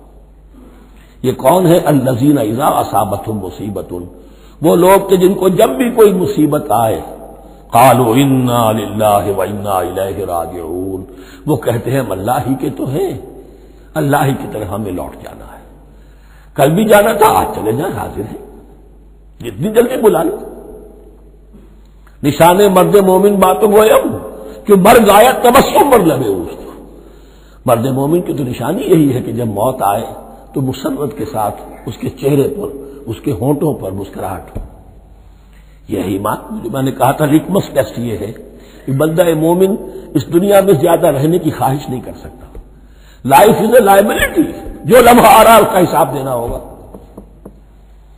تو جتنی عمر بڑھ رہی حساب بڑھ رہا ہے، it's not an asset, it's a liability. اور الدنیا سجن المومن و جنت الکافر، یہ تو مومن کے لیے ایک قید خانہ ہے، ہاں کافروں کی جنت ہے۔ وَبَشِّرِ الصَّابِرِينَ الَّذِينَ إِذَا أَصَابَتْهُمْ مُصِيبَةٌ قَالُوا إِنَّا لِلَّهِ وَإِنَّا إِلَيْهِ رَاجِعُونَ أُولَٰئِكَ عَلَيْهِمْ صَلَوَاتٌ مِّن رَّبِّهِمْ وَرَحْمَةٌ، یہ ہیں وہ لوگ کہ جن پر ہر وقت اللہ کی عنایتوں کا نزول ہوتا رہتا ہے اور رحمت کی بارش ہوتی رہتی ہے۔ وَأُولَٰئِكَ هُمُ الْمُهْتَدُونَ، اور یہی لوگ ہیں ہدایت یافتہ، جنہوں نے واقعتاً ہدایت کو اختیار کیا ہے۔ اور جو ایسے مرحلے پر ٹھٹک کر کھڑے رہ جائیں، پیچھے رہ جائیں، پیچھے بیٹھ جائیں، پیٹھ موڑ لیں، وہ گویا کہ ختم ہوا ان کا معاملہ۔ اب چونکہ اس معاملے میں بحث ہو گئی تھی خانہ کعبہ کی بھی، پھر اسی میں مقام ابراہیم کی بات آ گئی تھی، تو کچھ ذہنوں میں سوال پیدا ہوا کہ یہ جو حج کے مناسک میں صفا اور مروہ جو ہے، یہ بھی تو آخر اسی کا تو ان کی کیا حقیقت ہے، کوئی حقیقت ہے یا نہیں؟ فرمایا ان الصفا والمروہ من شعائر اللہ، یہ بھی اللہ کے شاعر میں سے ہے۔ شاعر کسے کہتے ہیں؟ وہ چیز جو شعور بخشے، تو وہ چیزیں کہ جن کے ساتھ اولو العزم پیغمبروں یا اولو العزم انسانوں، اولو العزم اولیاء اللہ کے کچھ حالات و واقعات کا کوئی ذہنی سلسلہ قائم ہوتا ہو، وہ گویا کہ شعور دلانے والے ہوتے ہیں، یاد دلانے والے ہوتے ہیں، اللہ تعالیٰ کی طرف ذہن کو لے جانے والے ہوتے ہیں۔ اس اعتبار سے شاعر ان الصفا والمروۃ من شعائر اللہ فمن حج البیت او اعتمر فلا جناح علیہ ان یطوف بہما، تو جو کوئی بھی ہمارے گھر کا حج کرے، بیت اللہ کا حج کرے یا عمرہ کرے، اعتمر، فلا جناح علیہ، تو کوئی حرج نہیں ہے اس پر، ان یطوف بہما، کہ ان دونوں کا بھی طواف کرے، وہ جو 7 چکر لگائے جاتے ہیں، ان الصفا والمروہ۔ ومن تطوع خیر، جو شخص جان بوجھ کر بھلا کام کرتا ہے، فإن اللہ شاکر علیم، تو جان لو اللہ بڑا قدردان ہے۔ اب شکر انسان کرتا ہے تو اس کے معنی کیا ہوں گے؟ احسان مند ہونا۔ وہی شکر اللہ کرتا ہے شکور، اس کے کیا معنی ہوں گے؟ قدردانی، میرے بندے نے یہ کام کیا، میرے بندے نے میرے لیے یہ محنت کی، یہ قربانی دی۔ ان اللہ شاکر علیم، اور جانتا ہے، چاہے کسی اور کو پتہ نہ چلے، اسے تو معلوم ہے۔ اگر تم نے اللہ کی رضا جوئی کے لیے کسی کو کوئی مالی مدد دی ہے اس حال میں کہ جو کچھ داہنے ہاتھ نے دیا ہے بائیں کو بھی خبر نہیں ہونے دی، خدا یہ کہ کسی اور انسان کے سامنے اس کا تذکرہ ہو، تو اب یہ جو ہے اللہ کے تو علم میں ہے۔ اگر تو اللہ سے اجر و ثواب چاہتے ہو تو اس کا ڈنڈورا پیٹنے کی کوئی ضرورت نہیں، اور اگر تم نے لوگوں کو دکھانے کے لیے کیا تھا تو وہ تو شرک ہو گیا، لائبلٹی ہو گئی۔ ان الذین یکتمون ما انزلنا من البینات، اب یہاں پھر کچھ آخری یوں سمجھیے کہ یہ اب جس کو کہتے ہیں موپنگ اپ آپریشن، بات مضمون تو پورا ختم ہو گیا لیکن کچھ نہیں صحیح چیزیں ابھی ہیں سابقہ امت مسلمہ کے بارے میں کہنے کی، وہ مزید ایڈ کی جا رہی ہیں۔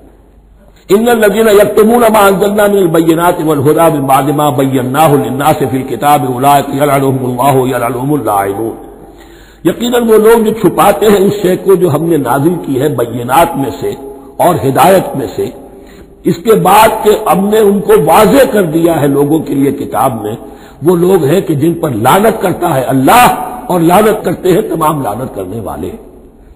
یعنی علم ایک بہت بڑی جو ہے امانت ہے، اس علم کا چھپانا، کتمان حق ہم آیت پڑھ آئے ہیں، وَمَنْ أَظْلَمُ مِمَّنْ يَكْتُمُ شَهَادَةً عِندَهُ مِنَ اللَّهِ، اگر اللہ کی طرف سے کوئی گواہی کسی کے پاس ہے وہ اسے چھپا لے تو اس سے بڑا ظالم کون ہوگا۔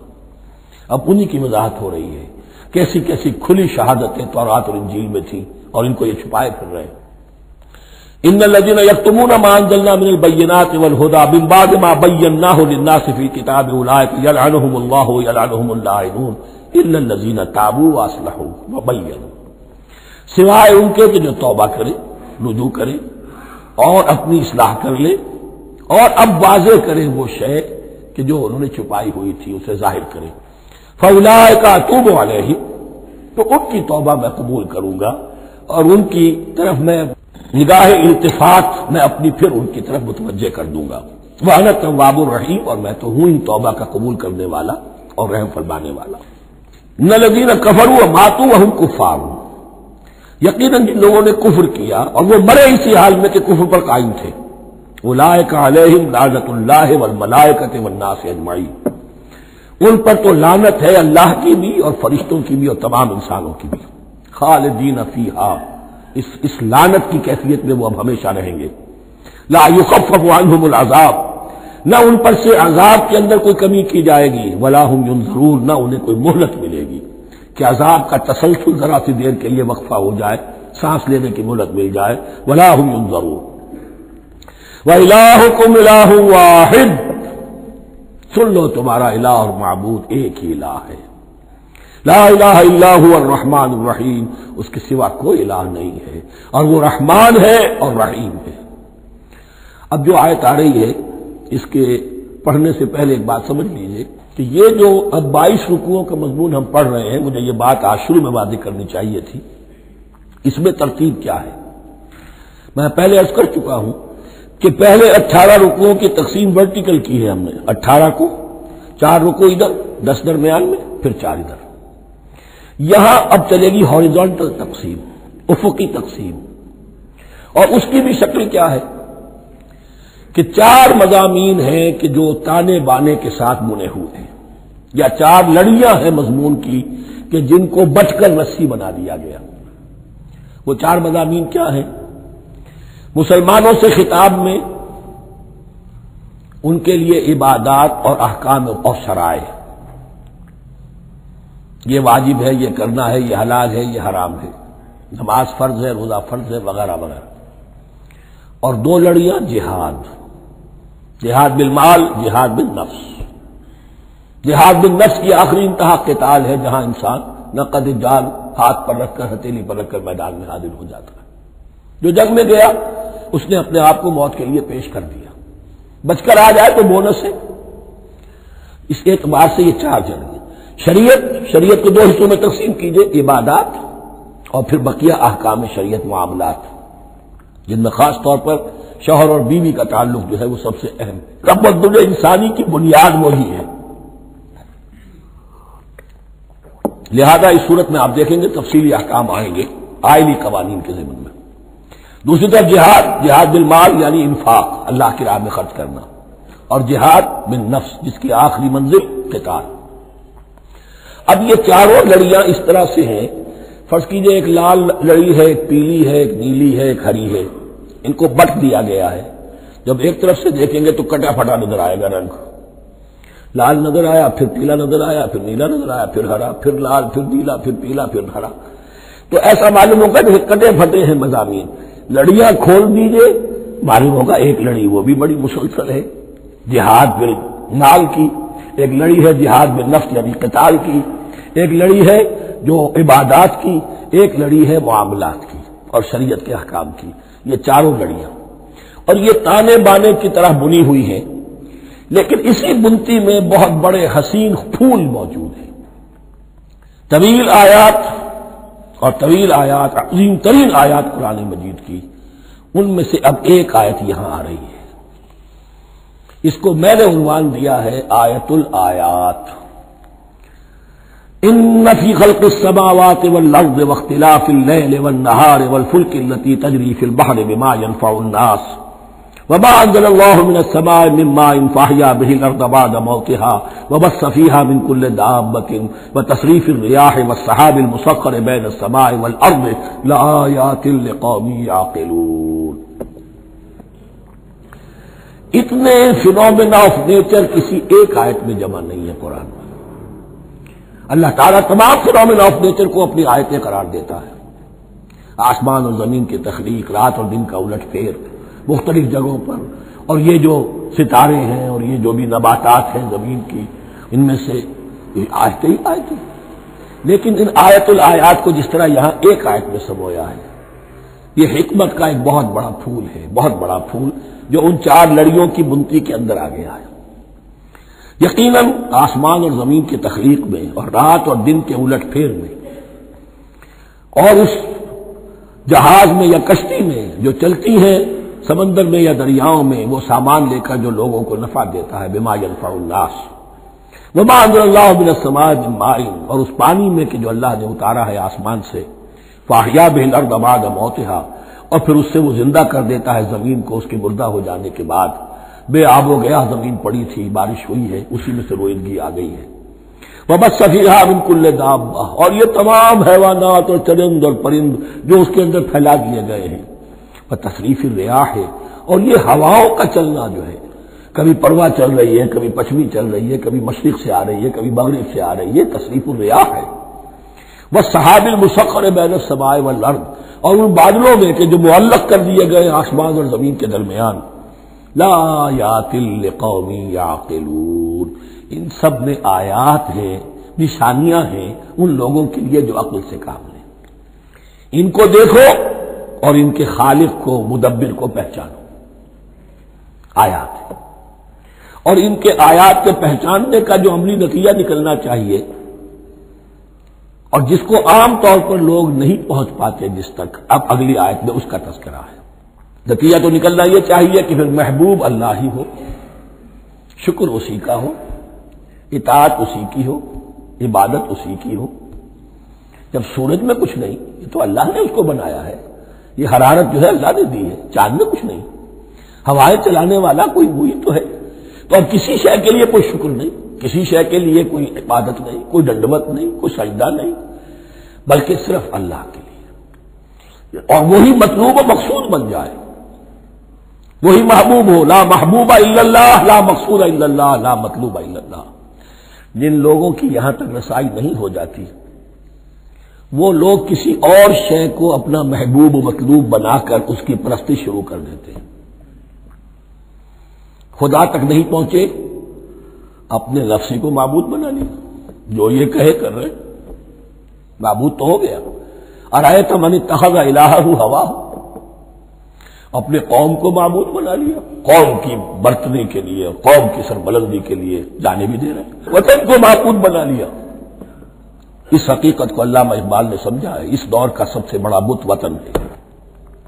اس دور میں میں اور ہے، جام اور ہے جم اور، ساقی نے بنا کی روش لطف و ستم اور، تہذیب کے آذر نے ترشوائے صنم اور، مسلم نے بھی تعمیر کیا اپنا حرم اور، ان تازہ خداؤں میں بڑا سب سے وطن ہے، جو پیرہن اس کا ہے وہ مذہب کا کفن ہے۔ نیشنلزم، ٹیریٹوریل، وطنی قومیت، وطن کی جے، یہ معبود بنائے بیٹھے۔ تو اب یہاں سنیے، ومن الناس، اور لوگوں میں سے کچھ ایسے بھی ہیں، من یتخذ من دون اللہ اندادا، جو اللہ کو چھوڑ کر کچھ اور چیزوں کو اس کا مد مقابل بنا دیتے ہیں۔ وطن کو بنا لیا، قوم کو بنا لیا، ہیومنزم، انسانیت، نوع انسانی، ہم اس کے خدمتگار ہیں، ہم اس کی بہتری کے لیے کام کر رہے ہیں، یہ بھی ایک معبود بن گیا۔ اور سب سے گھٹیا انسان وہ ہے کہ اپنے ہی حسن کا دیوانہ بنا پھرتا ہوں، اپنا ہی نفس ہے، اسی کے گر چکر لگا رہا ہے، وہی حریم ہے اس کا، وہی حرم ہے اس کا، اور وہ طواف کر رہا ہے اپنے نفس کا، تو وہ بھی تو اس کا ایک معبود ہے۔ لوگوں میں سے وہ بھی ہیں کہ جو اللہ کو چھوڑ کر کسی اور چیز کو اس کا مد مقابل بنا دیتے ہیں، یحبونہم کحب اللہ، اور ان سے محبت کرنے لگتے ہیں جیسی کہ اللہ سے کرنی چاہیے۔ یہ فلسفہ ہے اصل میں، ہندی میں سے آدرش کہتے ہیں، عربی میں نصب العین، انگلش میں آئیڈیل۔ ہر باشعور انسان کسی شے کو اپنا آئیڈیل بناتا ہے اور اس سے پھر محبت کرتا ہے، اس کے لیے جیتا ہے، اس کے لیے مرتا ہے، قربانیاں دیتا ہے، اثار کرتا ہے، قوم کے لیے قربانی، وطن کے لیے قربانی، فلاح کے لیے قربانی، خود اپنی ذات کے لیے قربانی۔ یحبونہم کحب اللہ، یہ سارے کام تو اللہ کے لیے کرنے کے تھے، جیو اللہ کے لیے، مرو اللہ کے لیے، محبت اس سے کرو۔ ان صلاتی و نسکی و محیای و مماتی للہ رب العالمین۔ تم نے اپنی یہ ساری نسبتیں کسی اور شے کے ساتھ وابستہ کر دی، تم نے اللہ کا مد مقابل تراش لیا۔ می تراشت فکر ما ہر دم خدا بندے دیگر، رست از یک بند تا افتاد در بندے دیگر۔ انسان معبود تراشتا رہتا ہے اپنے ذہن سے، اور ان کے لیے محبت کرتا ہے، جانے دیتا ہے، قربانیاں دیتا ہے۔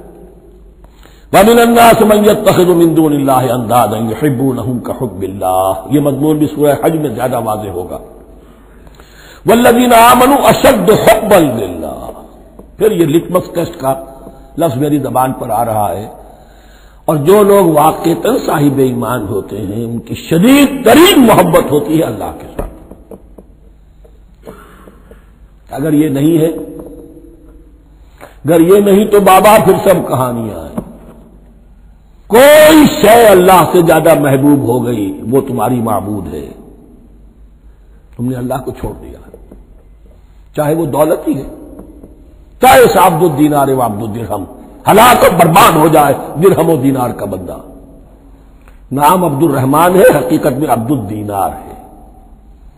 دینار آنا چاہیے، حرام سے آئے، حلال سے آئے، جائز سے آئے، ناجائز سے آئے، تو معبود اللہ نہیں ہے، معبود دینار ہے۔ ہندو نے یہ کیا کہ لکشمی دیوی کی ایک مورتی بنا کر پوجنا شروع کر دیا، یہ لکشمی دیوی اگر ذرا مہربان ہو جائے گی دولت آ جائے گی۔ ہم نے کہا ہٹاؤ اس درمیان کے لنک کو، سیدھے ہی دولت کو کیوں نہ پوجو، پیٹرو ڈالر کو پوجو، ڈالر کو پوجو، ترک وطن کرو، باپ باپ کو چھوڑو یہاں سے سکتا ہوا کہ مر رہے ہیں اور کوئی ان کا بیٹا ان کی بیٹی ان کے پاس نہیں، کس لیے؟ ڈالر۔ کون معبود ہوا؟ وَمِنَ النَّاسِ مَن يَتَّخِذُ مِن دُونِ اللَّهِ أَندَادًا يُحِبُّونَهُم كَحُبِّ اللَّهِ والذین آمنوا اشد حبا للہ ولو یری الذین ظلموا اذ یرون العذاب ان القوۃ للہ جمیعا، اور کاش کے دیکھ لیتے یہ لوگ جو اس شرک میں اور اس گناہ میں مبتلا ہیں، ظلم شرک کے معنی، جب وہ دیکھیں گے عذاب کو اور یہ بات واضح ہو جائے گی کہ قوت تو ساری کی ساری اللہ کے ہاتھ میں ہے، کسی کے پاس کچھ نہیں، وَأَنَّ اللَّهَ شَدِيدُ الْعِقَابِ، اور یہ کہ اللہ سزا شدید العذاب، اللہ سزا دینے میں بہت سخت ہے، اس وقت آنکھ کھلے گی تو فائدہ کیا ہوگا؟ اب آنکھ کھلے تو فائدہ ہے۔ استبرأ الذین اتبعوا من الذین اتبعوا، اب انسانی معاشرے کے اندر یہ ہوتا ہے، کچھ لوگ ہوتے ہیں لیڈر لوگ جو اپنے پیچھے لوگوں کو لگا لیتے ہیں، چاہے ڈیماگوگس ہوں، چاہے مذہبی جو ہے وہ مسندوں کے والی ہوں، اپنے پیچھے لگاتے ہیں، اور ان کے پیچھے لگنے والے جو ہیں وہ یہ سمجھتے ہوئے ان کی عزت بھی ہے، ان کا احترام بھی ہے، ان کے نیچے دبے بھی ہوئے، ان کا پیچھے پیچھے چلتے ہیں۔ قیامت کے دن وہ تبرہ کریں گے کہ تم نے ہمیں مروایا، ہم تمہاری پیروی کرتے رہے، ہم نے سمجھا تم جو کہہ رہے ہیں وہ ٹھیک ہے، ہم نے تمہیں اپنا لیڈر مانا، اب وہ اعلان برات کریں گے اللہ ہمارا ان سے کوئی تعلق نہیں۔ استبرأ الذین اتبعوا، اور اس کے جواب میں پھر وہ کریں گے ہمارا تم سے کوئی تعلق نہیں۔ اس روز کے جن لوگوں کا اتباع کیا گیا تھا دنیا میں لیڈر لوگ، وہ ان لوگوں سے جنہوں نے پیروی کی تھی ان سے تبرہ کریں گے۔ وَرَأَوُا الْعَذَابَ وَتَقَطَّعَتْ بِهِمُ الْأَسْبَابُ، اور وہ دیکھ لیں گے عذاب کو، نگاہوں کے سامنے جہنم آ جائے گی اور تمام رشتے منقطع ہو جائیں گے۔ یوم یفر المرء من اخیہ وامہ وابیہ وصاحبتہ وبنیہ لکل امرئ منہم یومئذ شأن یغنیہ یود المجرم لو یفتدی من عذاب یومئذ ببنیہ وصاحبتہ واخیہ وفصیلتہ التی تؤویہ ومن فی الارض جمیعا ثم ینجیہ، ہر انسان چاہے گا میرے باپ کو، بیٹے کو، بھائی کو، ماں کو، بیوی کو، اولاد کو، تمام انسانوں کو چھوڑ دو جہنم میں، خدا کے لیے کسی طرح مجھے بچا لو۔ تقطعت بہم الاسباب، سارے رشتے منقطع ہو جائیں گے، جن رشتوں کی وجہ سے حرام کو حلال اور حلال کو حرام کر رہے ہو، جن کی دلجوئی کے لیے حرام کی کمائی کرتے ہو، جن کی دلجوئی کے لیے دین کے راستے سے آگے نہیں بڑھ رہے ہو، دین کے راستے میں بیوی ناراض نہ ہو جائے، گھر والے ناراض نہ ہو جائیں، تقطعت بہم الاسباب، یہ سارے رشتے یہیں تک کے لیے ختم ہو جائیں۔ وقال الذین اتبعوا، اور جو ان کے پیروکار تھے وہ کہیں گے لو ان لنا کرۃ، اگر کہیں ہمیں دنیا میں لوٹنا نصیب ہو جائے، فنتبرأ منہم کما تبرؤوا منا، تو ہم بھی ان سے اسی طرح برات کریں گے جیسے آج یہ ہم سے برات کر رہے ہیں۔ کذالک یریہم اللہ اعمالہم حسرات علیہم، اس طرح اللہ ان کو دکھائے گا ان کے اعمال حسرتیں بن جائیں گے، کاش کہ ہم نے سمجھا ہوتا، کاش کہ ہم نے ان کی پیروی نہ کی ہوتی، کاش کہ ہم نے ان کو اپنا لیڈر اور اپنا ہادی اور رہنما نہ مانا ہوتا۔ وما ہم بخارجین من النار، لیکن وہ اب آگ سے نکلنے والے نہیں ہوں گے۔ یا ایھا الناس کلوا مما فی الارض حلالا طیبا ولا تتبعوا خطوات الشیطان انہ لکم عدو مبین، اے لوگو زمین میں جو کچھ حلال اور طیب ہے، حلال ہے اور پاک ہے، صاف ستھری چیز اور حلال چیز وہ کھاؤ، اور شیطان کے نقش قدم کی پیروی نہ کرو، انہ لکم عدو مبین، یقیناً وہ تمہارے لیے کھلا دشمن ہے۔ یہ بحث اصل میں کھلے گی سورہ انعام میں جا کر، وہاں عرب میں یہ رواج تھا بتوں کے نام پر کوئی جانور چھوڑ دیتے تھے، جیسے ہندوؤں میں بھی تھی رواج، ہم نے تو بچپن میں دیکھا ہے، کوئی سانڈ چھوڑ دیا، کسی کے کان جو ہے وہ چیر دیے، یہ فلاں بت کے لیے ہے، فلاں دیوی کے لیے ہے، اب اسے کوئی کچھ نہیں کہہ سکتا تھا، وہ جہاں چاہے وہ منہ ماریں جا کر ان کا، اور پھر ان کا ظاہر بات ہے ان کا گوشت کیسے کھایا جا سکتا تھا۔ تو عرب میں بھی یہ رواج تھے، اور ابھی تک اس کے کچھ نہ کچھ ریزیڈول ایفیکٹس تھے، آباء و اجداد کی جو رسمیں چلی آ رہی ہوں وہ آسانی سے جو ہے وہ چھوٹتی نہیں ہے، کچھ نہ کچھ اثرات رہتے ہیں، جیسے آج تک ہمارے ہاں ہندوانہ اثرات موجود ہیں۔ تو ایسے لوگوں سے کہا جا رہا ہے کہ یہ تمام حرمتیں جو تمہارے ان لوگوں نے مشرکین نے بنا لی تھی، یہ جانور حرام، یہ جانور حرام ہو گیا، اسے فلاں کے نام پر نامزد کیا ہے، اس اونٹ کی جو ہے اتنی اونٹنیوں کے ساتھ جفتی ہو چکی ہے، اب بس اس کو خالی کر دو، چھوڑ دو، نہ اس کے اوپر سواری کی جائے گی اور نہ اس کا گوشت کھایا جائے گا۔ یہ کوئی نہیں ہے، جو چیز حلال ہے اصلاً اور طیب ہے کھاؤ۔ انما یامرکم بالسوء والفحشاء، یقیناً شیطان تمہیں حکم دیتا ہے بدی کا اور بے حیائی کا، وان تقولوا علی اللہ ما لا تعلمون، اور اس کا کہ تم کہو اللہ کی طرف نسبت کر کے جو تم جانتے نہیں ہو کہ اللہ نے حرام کیا۔ بھائی تمہیں کہاں معلوم؟ کوئی دلیل لاؤ، کسی کتاب میں دکھاؤ کہ اللہ نے یہ چیز حرام کر دی۔ وَإِذَا قِيلَ لَهُمُ اتَّبِعُوا مَا أَنزَلَ اللَّهُ قَالُوا بَلْ نَتَّبِعُ مَا أَلْفَيْنَا عَلَيْهِ آبَاءَنَا، اور جب ان سے کہا جاتا ہے اتباع کرو اس کی جو اللہ نے نازل کیا ہے، قالوا وہ کہتے ہیں بل نتبع ما ألفينا عليه آباءنا، ہم تو پیروی کریں گے اس کی جس پر ہم نے پایا اپنے آباء و اجداد کو۔ اَوَ لَوْ كَانَ آبَاؤُهُمْ لَا يَعْقِلُونَ شَيْئًا وَلَا يَهْتَدُونَ، کیا وہ اپنے آباء و اجداد ہی کی پیروی کرتے رہیں گے، خواہ ان کے آباء و اجداد نہ کسی بات کو سمجھ پائے ہوں نہ ہدایت یافتہ ہوئے۔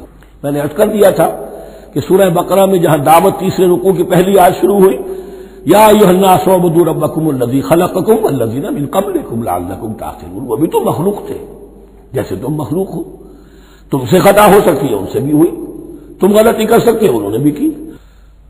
وَمَثَلُ الَّذِينَ كَفَرُوا كَمَثَلِ الَّذِي يَنِقُ بِمَا لَا يَسْمَعُ إِلَّا دُعَاءً وَنِدَاءً۔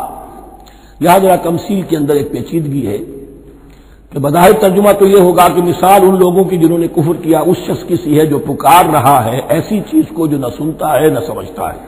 ہاں یہ پتہ چلتا ہے کہ کچھ پکار رہا ہے، جانور ہوتے ہیں انہیں اور کیا سمجھ میں آتا ہے۔ تو یہاں پہ اصل میں تمثیل میں مراد یہ ہے کہ حضور صلی اللہ علیہ وسلم اور مسلمان ان لوگوں کو جو سمجھانے کی کوشش کر رہے ہیں ان میں سے کچھ ایسے بھی ہیں کہ جو کچھ نہیں سمجھتے۔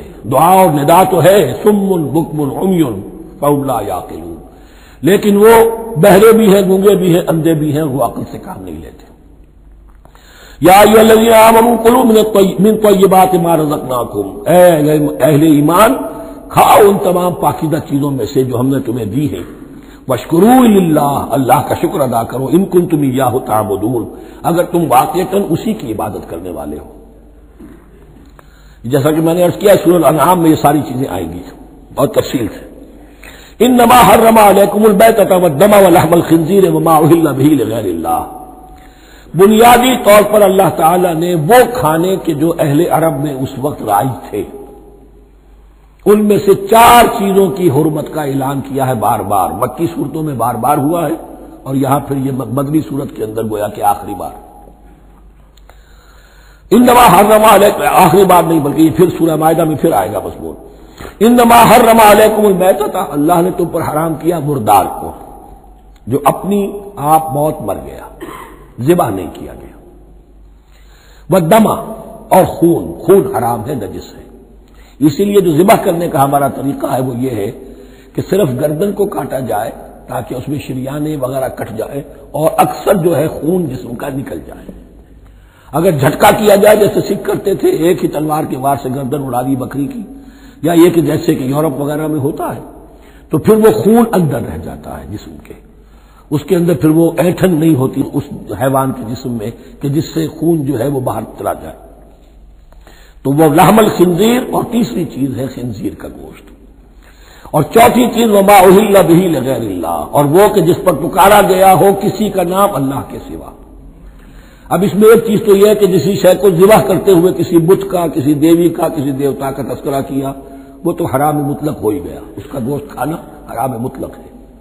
لیکن اسی کے تابع یہ ہوگا کسی بزرگ کا قرب حاصل کرنے کے لیے اس کے مزار پر لے جا کر وہاں ذبح کیا جا رہا ہے، پوچھیں گے تو ہم تو اللہ کے لیے ذبح کر رہے ہیں، تو اللہ کے لیے تو اپنے گھر میں بھی کر سکتے تھے ذبح، یہاں کیوں لائے ہو؟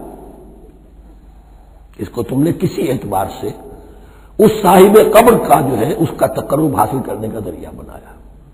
یہ چیزیں بھی اسی کے تابع ہو جائیں گی۔ اللہ کے لیے کرنا تو ہر جگہ کر سکتے ہیں، ہم تو صرف ایصال ثواب کے لیے کر رہے ہیں، تو اپنے گھر میں بیٹھ کر کرو گے تو کیا ایصال ثواب نہیں ہو جائے گا؟ ٹھیک ہے اللہ ہم یہ خرچ کر رہے ہیں، ہم نے یہ جانور ذبح کیا ہے تیرے لیے، اس کا ثواب جو ہے فلاح کو پہنچا دے۔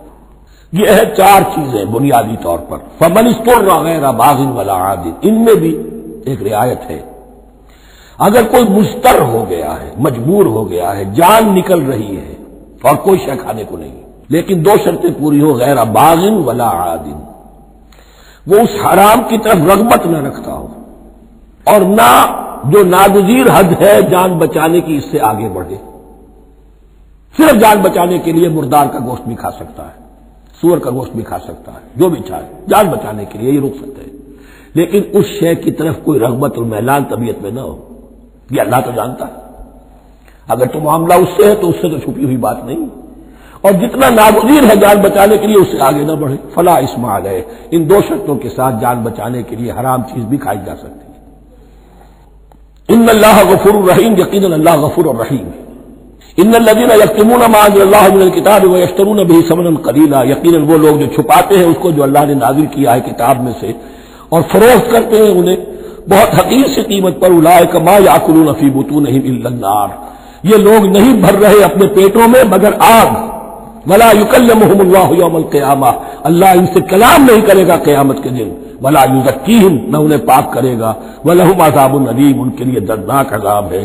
اولئک الذین اشتروا الضلالۃ بالہدی، یہ ہیں وہ لوگ کہ جنہوں نے ہدایت دے کر ضلالت خرید لی ہے۔